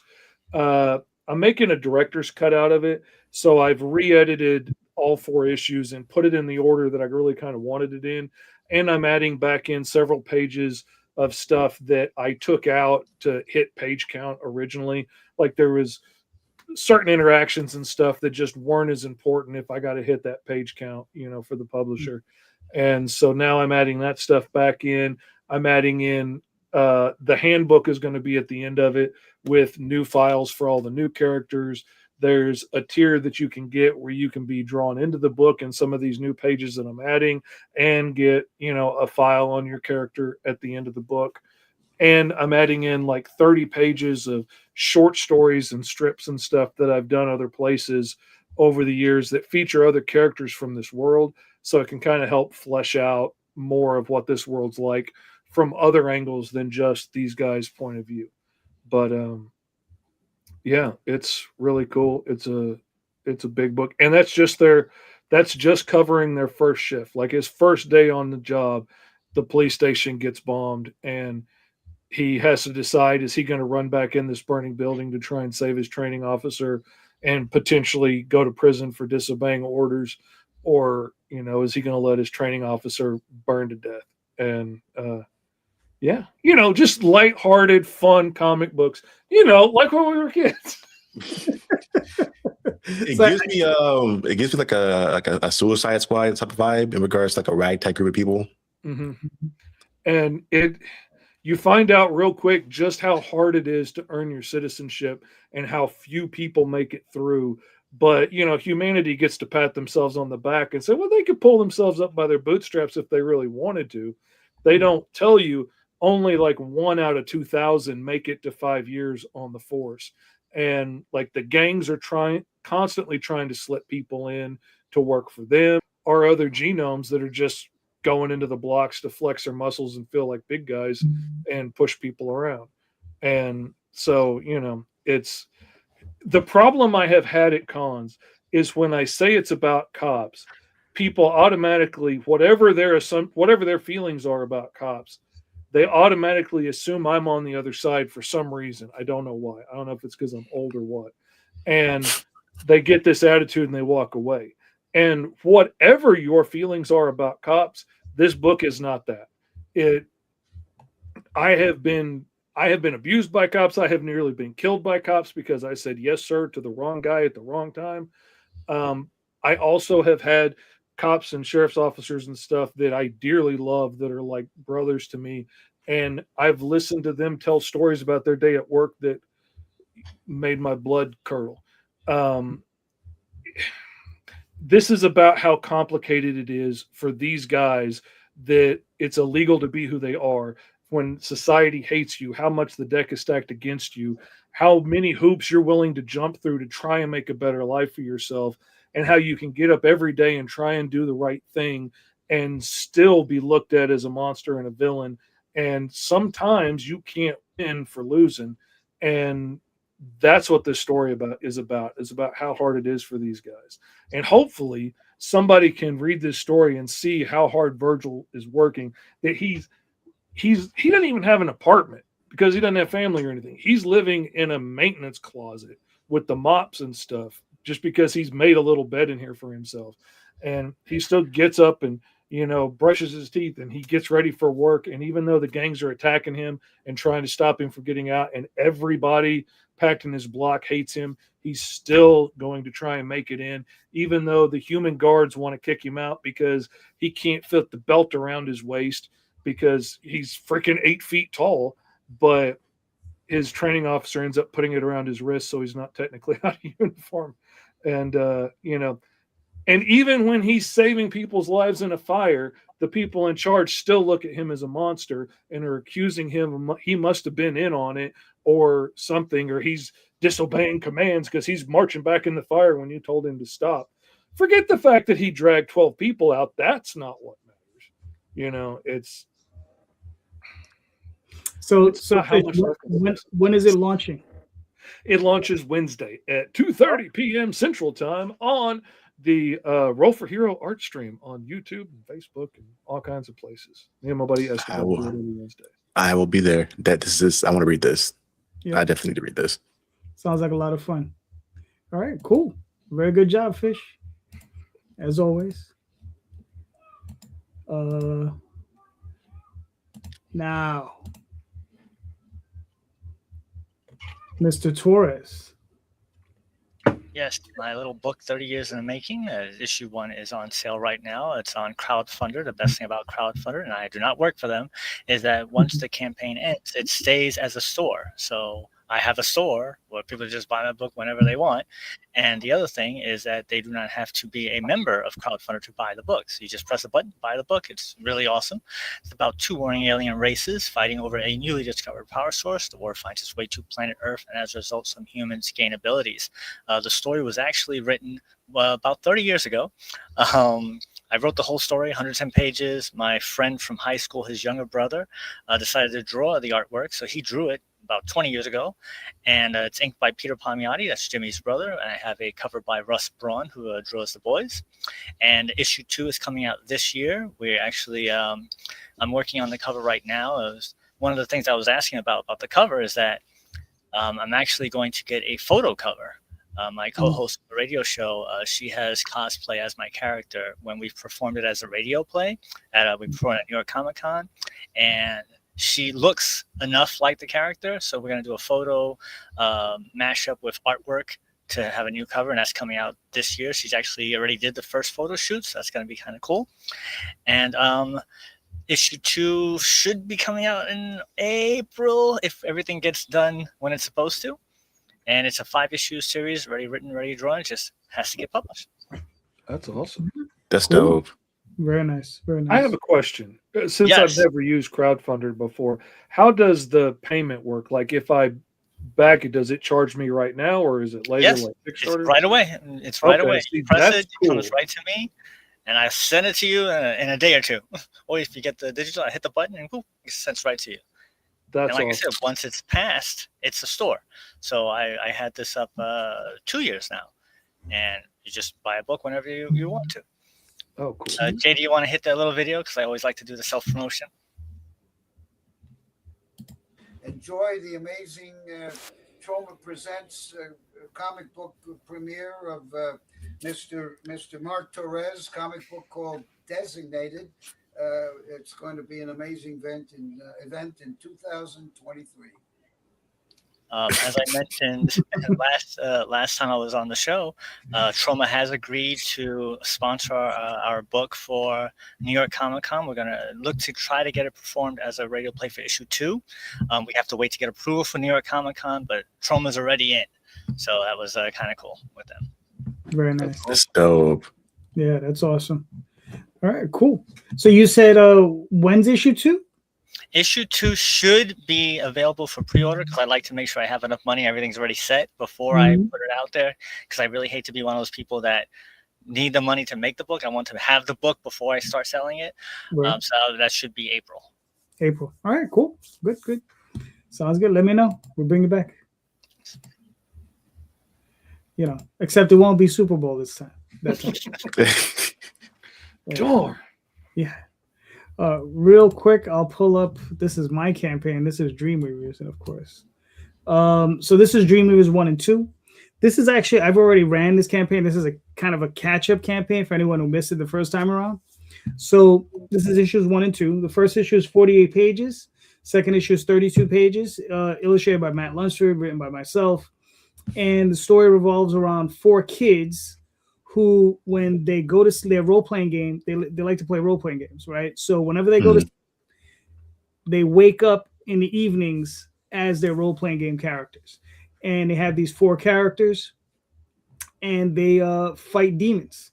And the earth is being invaded by them. And these are hung on this little chain right here are the 4 main characters. So this is Mouse, Acrobat, Snowflake, and Armadillo.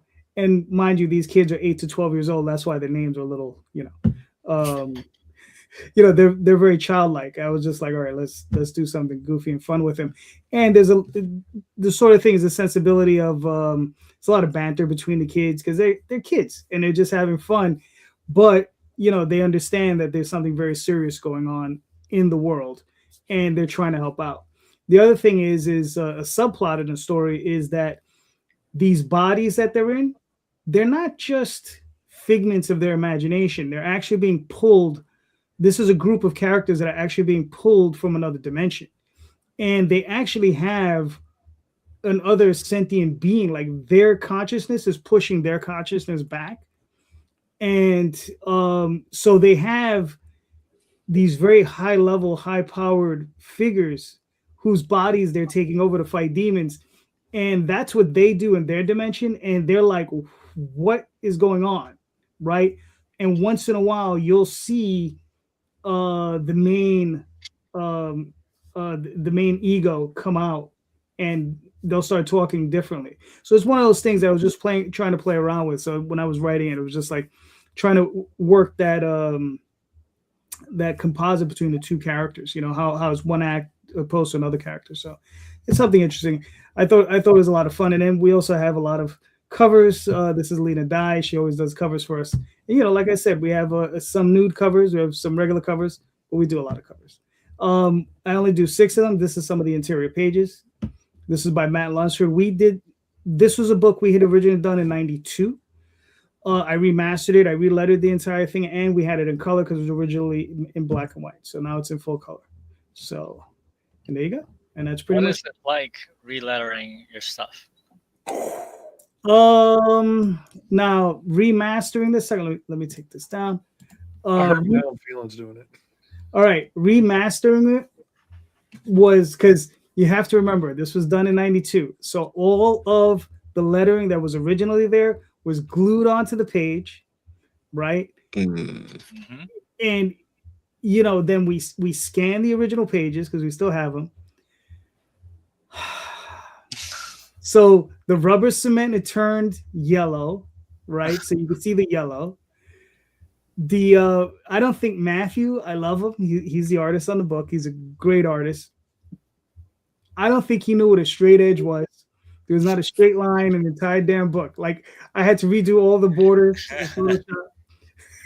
right? Relettering it was fine because since it was already lettered, I already had a template, right? So it was kind of like boom. So I could figure it, and it worked out. But it did take me a while. It took maybe it took me a month to reletter the whole thing. I do a couple pages a night or whatever. But in the end, I'm very happy with the results because I think it looks way better. I mean, when I showed it to Matthew, he was like, "Whoa, that looks crazy," because he wasn't expecting that. So, yeah. So it was a good process.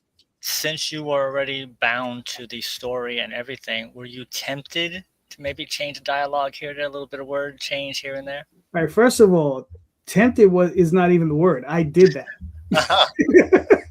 Because I'm that's one of the things. I constantly noodle with my work.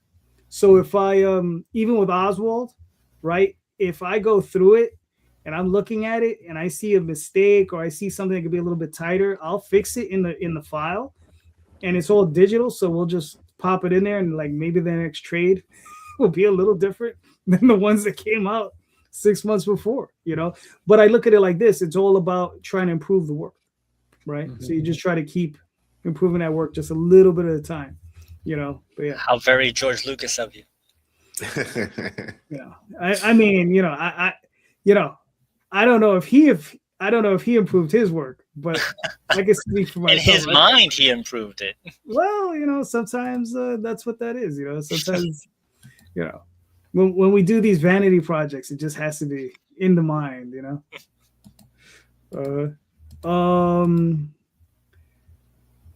What is it? So who was next? Was it me? I think it was me. Yeah, that's it. It's up to you. Bring us home. All right. So here's a question for you guys.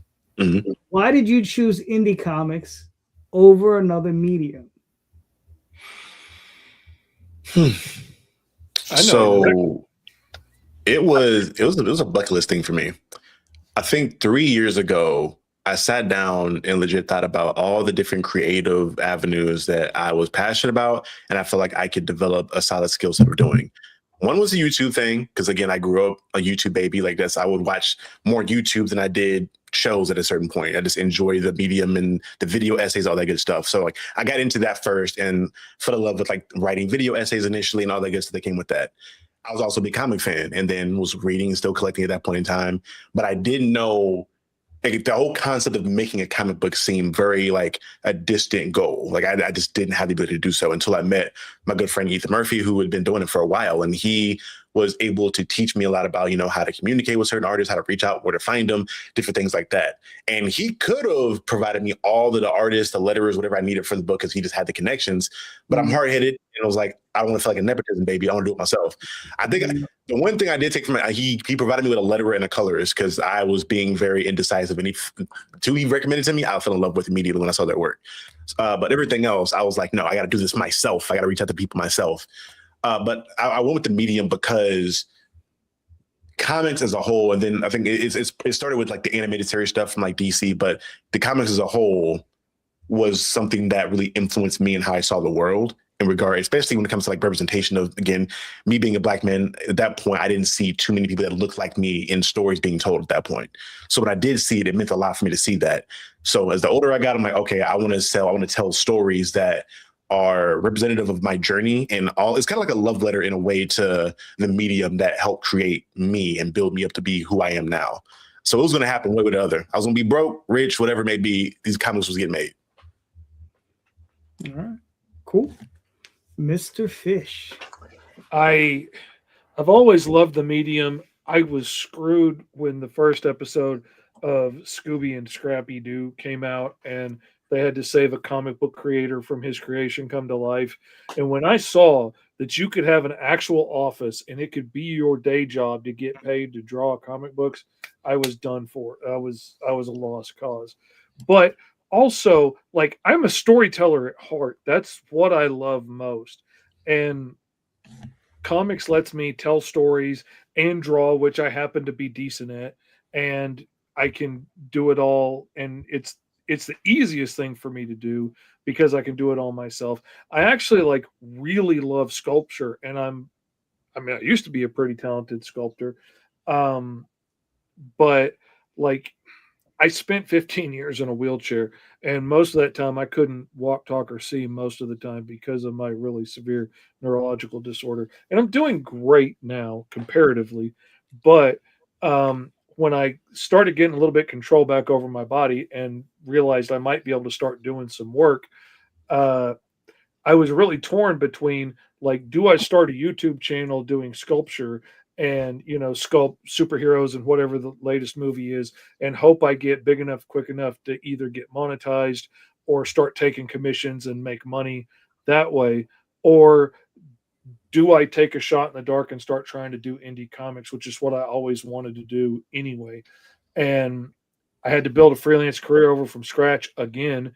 So when it came down to it, comic book pages store flat and sculpture takes up a lot of room. So that was a deciding factor in why I threw my hat in the ring for comics again.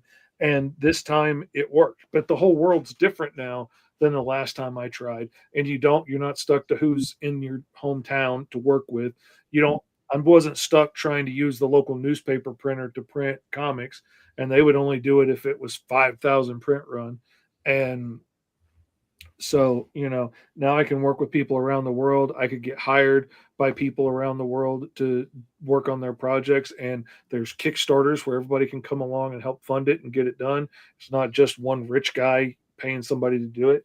And now it was easy. I started sharing my stuff on social media, and next thing you know is my full-time job. Now I pay the mortgage and credit card bills and stuff, drawing muscle men in their underwear beating each other up, which is, pretty fun stuff. It's better than digging a ditch. This is true. All right, cool. Mark, what are your thoughts? Always wanted to be in comics ever since I was a kid. The Amazing Spider-Man TV show, the old one, I used to watch it Mhm. growing up. I was like, I want to do that. And as a kid, I did not know that the artist and the writer were two different people. I thought that was the one who did everything. As I got older, I learned that. I went to a comic book school in Manhattan. It was at the New York Academy of Comic Book Arts and Fantasy Illustration, and that's where I had your realization, Mr. Calderon, that I can't draw, seeing everybody else's, but I can write. And so then it was, how do I get my story out there? And it was, at the time, this was the 90s, they were like, if you only had $2,000, you can make your own independent comic book. I was like, I could do that. Apparently, I couldn't do that. But I was able to network and grow, and that's how I got the radio show, which was to help me get into the book. And since I finally got it printed in 2023, 3 years ago, the plan worked. It just took way longer than I had expected. But now it's easier to get stuff done. Issue 2 is not taking me 30 years to do. It only took me 3. Gotcha. All right, cool. Let's see. For myself, it's funny. Like, obviously, I grew up on reading comics. I started probably when I was 8 years old or something, if not earlier. But really enjoyed it. But the thing I remember the most when I was a kid is walking into this comic book shop that we had called Super Snipe, right? And Super Snipe was about a mile away from my house. I lived in Spanish Harlem, and I would walk to that place, right, which was on 82nd, 83rd, somewhere around there, on 2nd Avenue. And I would walk over there, sometimes with a friend, sometimes by myself, because the addiction was real. So it was the first time I saw my first indie comic, right? Because I was already collecting Daredevil, I was collecting X-Men, I was collecting the Avengers, I was doing all that stuff, right? But then I saw Jack Kirby's Captain Victory, right, from Pacific Comics. And I was like, and that blew my mind because I didn't know anybody else but Marvel or DC could do comics, right? Mm-hmm. So I was like, oh, that's crazy. And I picked it up and I bought it, and I continued. Then eventually it turned out, I ran into Elementals. I ran into Continuity Comics, Neil Adams' old company. Right?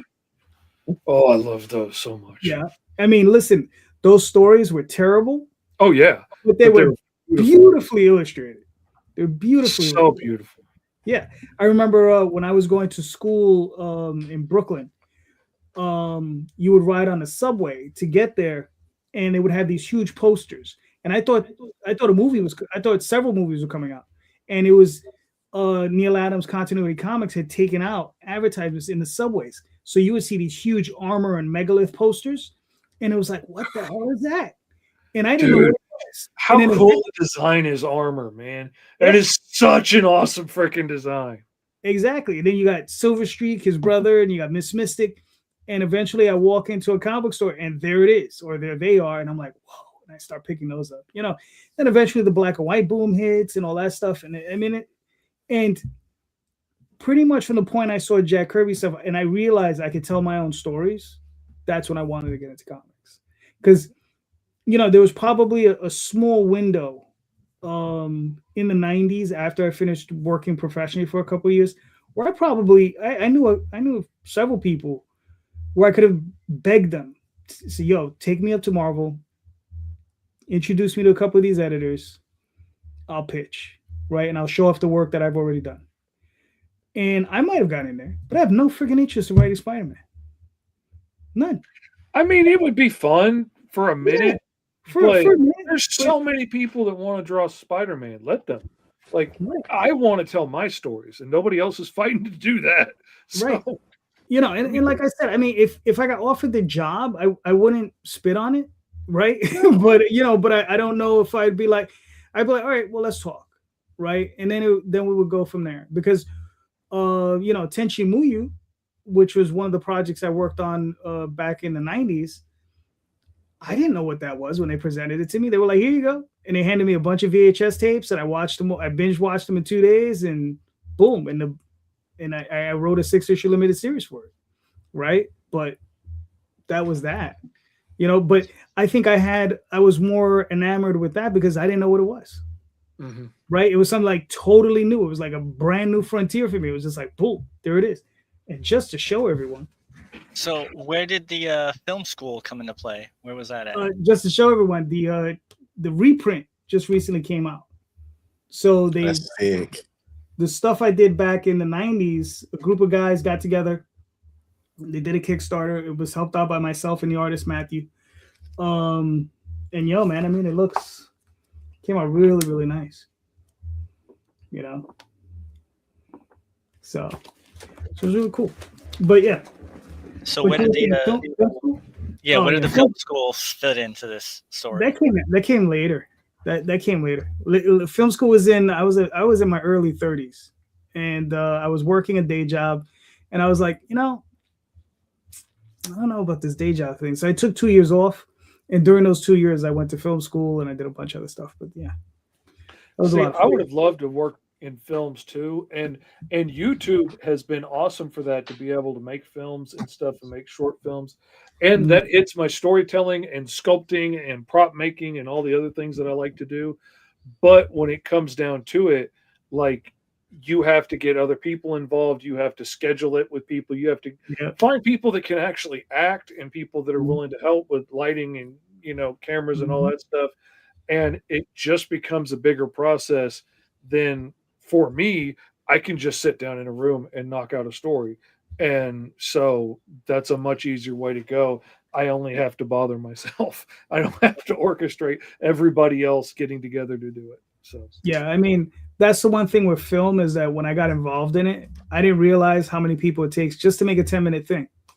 I was like, there was me, I got a light guy, a sound guy, not even to mention all the actors, And I called every friend I had. A mutual friend of ours, David Cules. He was in one of my short films, right? And I mean, and I want to see it. I got it somewhere. Yeah, I could pull it up sometime. But it's one of these things where it's like you have so many people that are involved, right? You got second unit, first unit.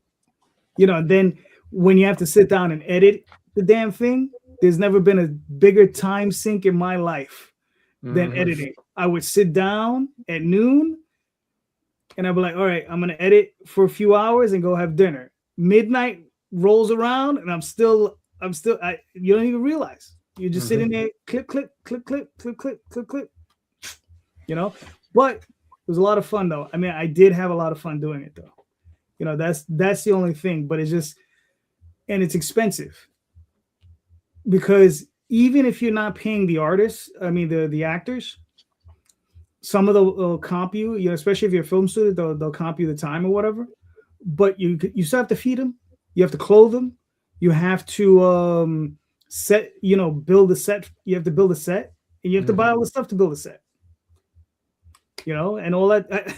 I think I spent $1,000 on a 10-minute movie, or $1,500 on a 10-minute movie. And I mean,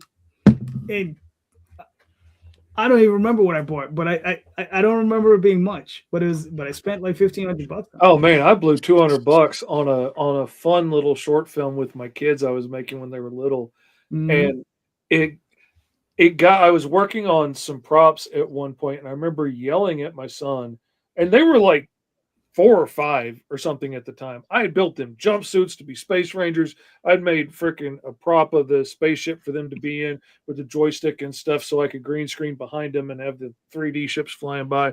And I was doing all this stuff, and I was working really hard on this stuff. And I remember yelling at my son because I was working on a prop and he was bugging me, asking me a question about some silly thing kids ask. And I remember thinking, okay, wait a minute, this isn't fun anymore. I just yelled at my kid. So I was like, I'm going to put this away for a week or two. Ended up being like 2 months. And then I'm like, okay, let's go back to little shits didn't fit in their costumes anymore. They grew. And I was like, I'm done. I don't wait until they grow up more. And now they have kids. Yeah, I was the way it would work is they would set us up in teams in film school, right? So there would be like 5 of us, and then we would round robin each other's projects, right? So, one guy would be the camera guy one day, and then, the other guy would be a director, and then so on and so forth. But there was this one guy, he was hilarious. He was he was an older guy. He was probably my age now when I was back then, like in my early 30s. He's probably my age now. He was in his mid to late 50s. So he was a professional photographer, right? So he knew how to handle a camera. But I remember one morning I was his camera guy for that day, and I call him up and I said, "Yo, man, where are we meeting?" And he says, "We're gonna meet here." He says, "I'm here with the girls, right? And we're picking out bras and panties for the shot." He's like, "I love my job." Yeah, Hal. His name was Hal. He was an awesome dude. I haven't heard from that dude in forever. I hope he's doing all right. He was a cool dude. It's funny as all hell. All right, Mark, you got one last question or a softball? Mark? Oh, there he is. Softball question. I always like this one. Is it better to have people buy your book or read your book? I always love that one. Softball. You know, the artist in me wants to say, oh, can you hear me? Am I still there? No, you're good. Yeah, go ahead. Okay. The artist in me wants to say read, because I feel like I had the excitement of like getting the first sale. I'm like, oh my God, somebody bought my book.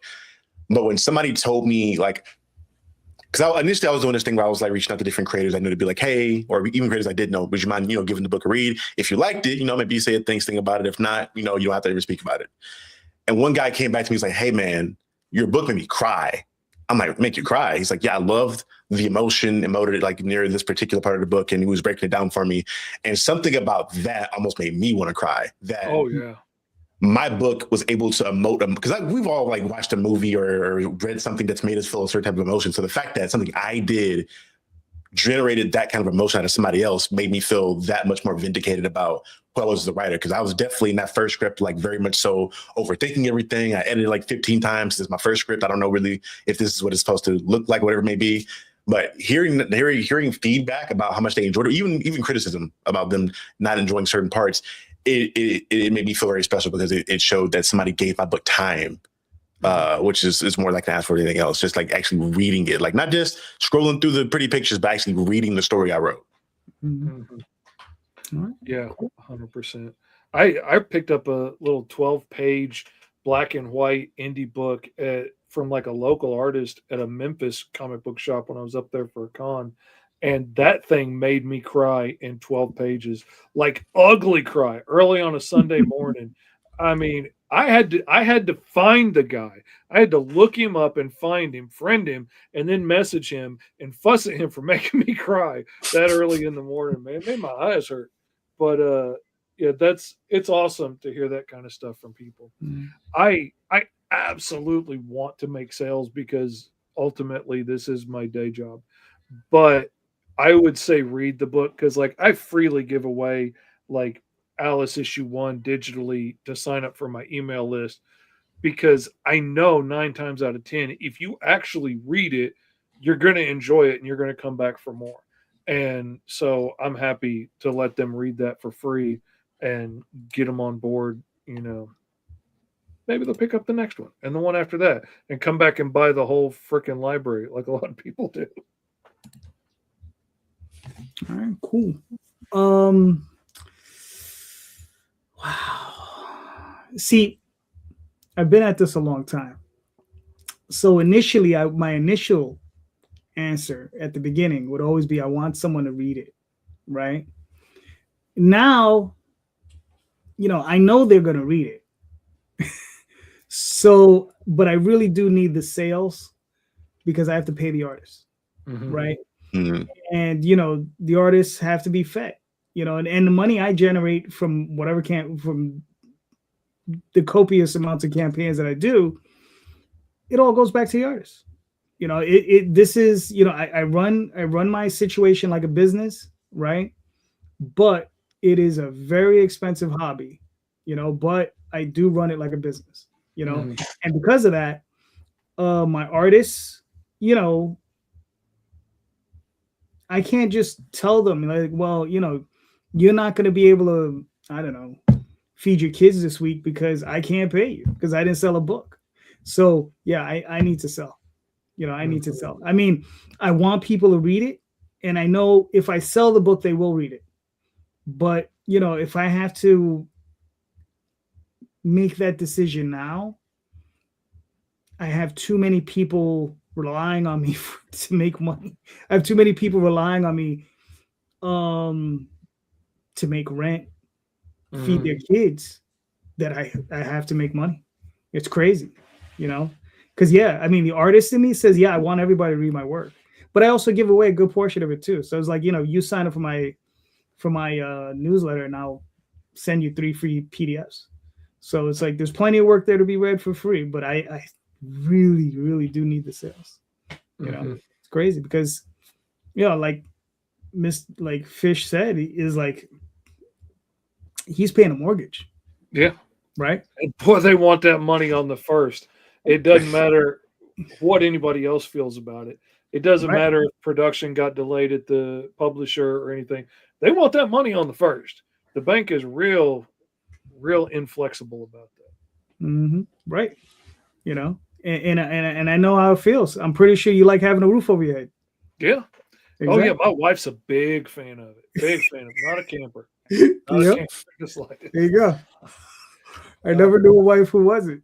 And you don't think about that, but like, I had a client that I had a job booked for December, and the client at the last minute was like, you know what, let's bump that to sometime next year.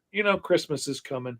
And I was like, I was aware. I'm used to it coming in December, and I had planned around that and was like planning on, I don't know, paying the mortgage and buying my wife a Christmas present. But sure, yeah, okay.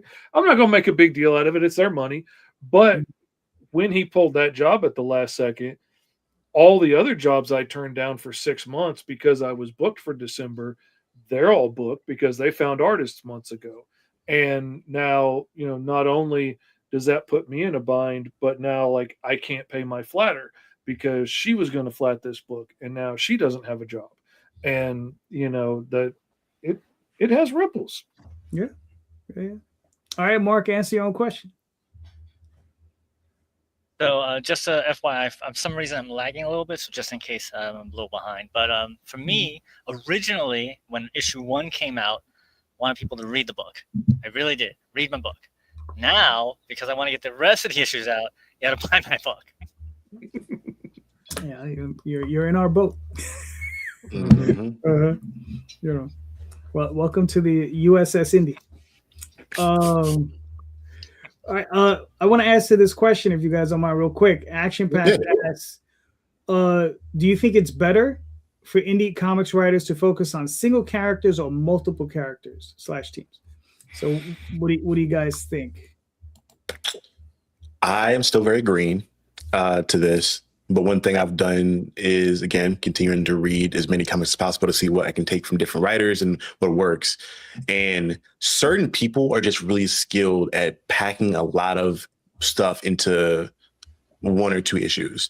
I am a huge fan of Doug Wagner, who's doing he's doing a lot of horror stuff with Image right now. I think he has another book coming out like next month.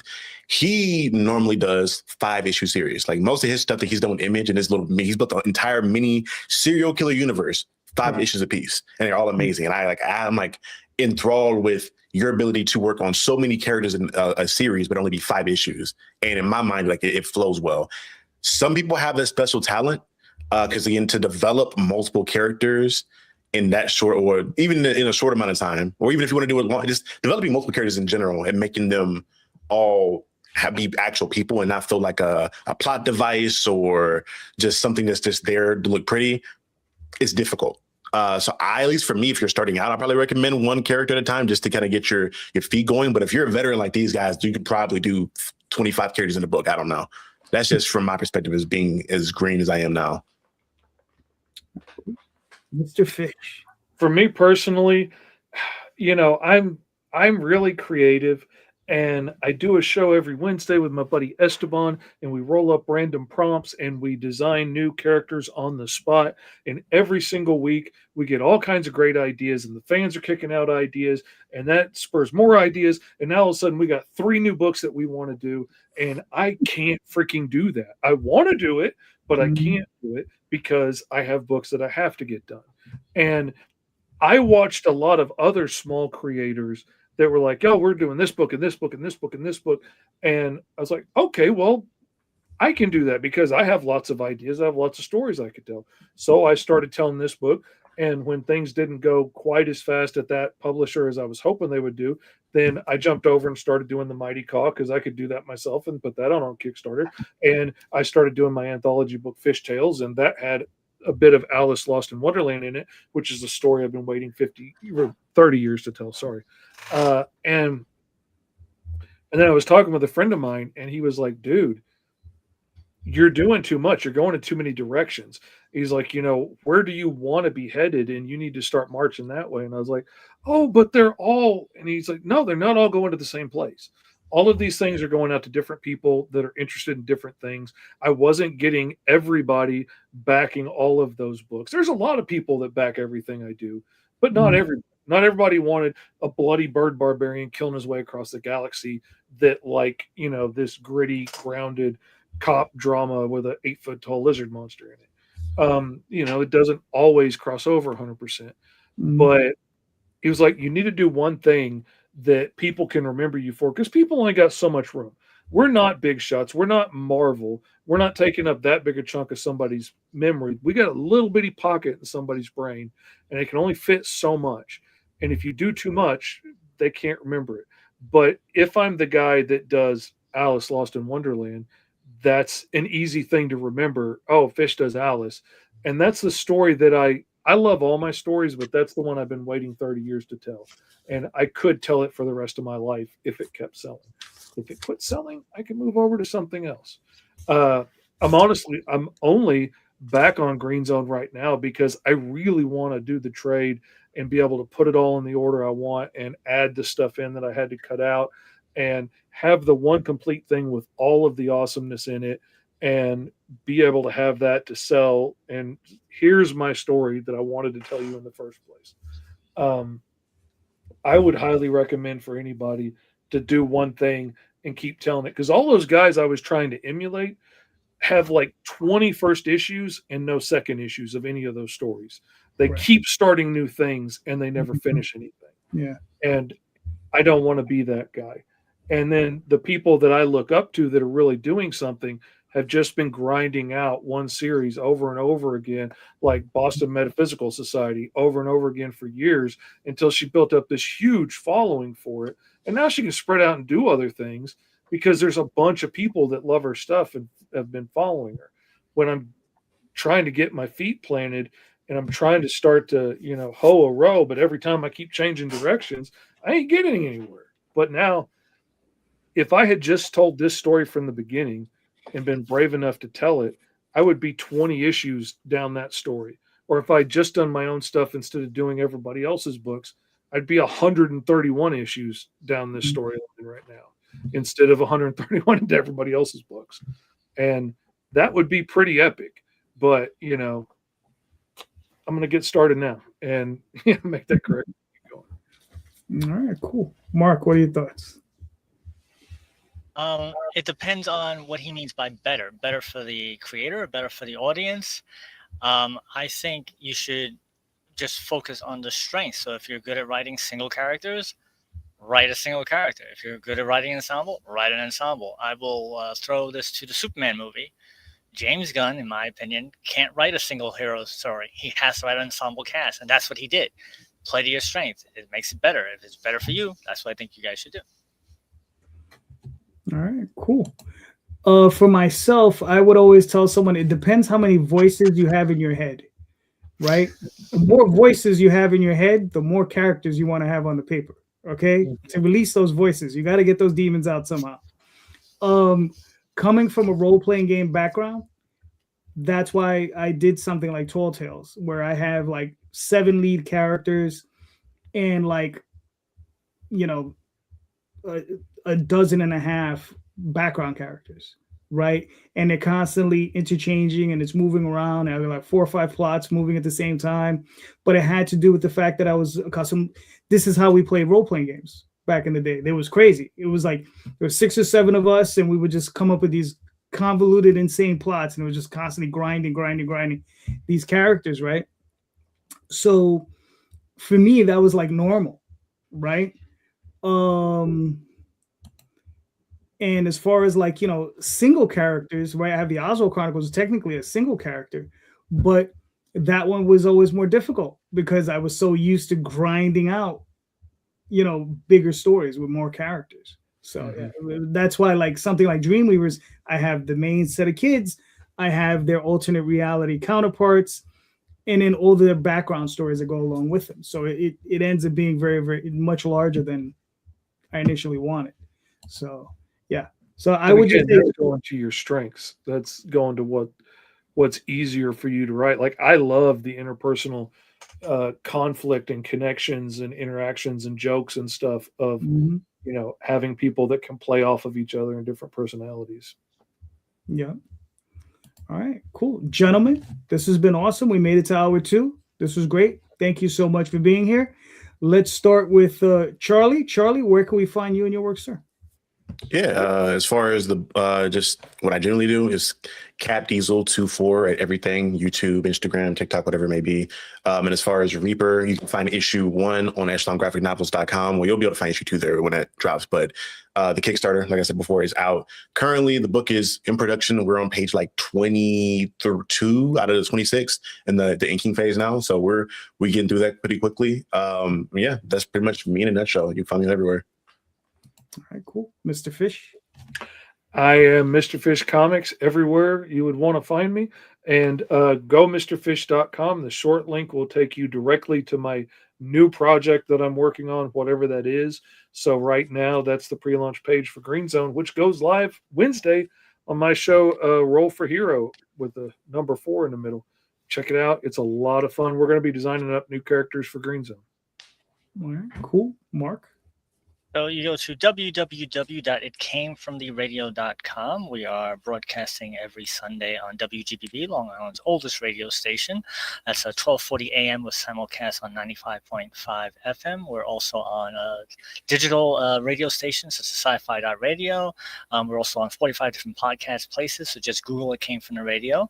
My book, Designated, is on crowdfunding right now. A book about 2 warring alien races fighting over a newly discovered power source or finds its way to planet Earth as a result of humans gain abilities. And also want to mention that on this Wednesday at the East Middle Public Library in East Middle, New York, Long Island, we're going to have our 101st live show with an independent actor and author, and we will be giving away free tickets to the Long Island Convention of Horror, as well as raffling off a copy of their book. So for more information, go to www.eastmiddle.info, but just Google It Came From the Radio. You'll be able to find us. Awesome. Very nice. I'm JD Calderon. You can find me on Facebook, Instagram, Twitter, DeviantArt, all under JD Calderon. And Sunday nights right here, sometimes with Mark, sometimes with Fish. Hopefully, again, sometime with Charlie. We'll see. Absolutely. Right? And just remember, everybody, please check the show notes. In the show notes are the links to all of these campaigns and all of these creators' works. And please click those links. Pick up these books. All of these creators, they're putting their heart and souls in these books. So please go check them out. They're great books. And just remember, everyone, read more indie comics, especially ours. Have a good night, everyone. Thank you. Good night. Good night.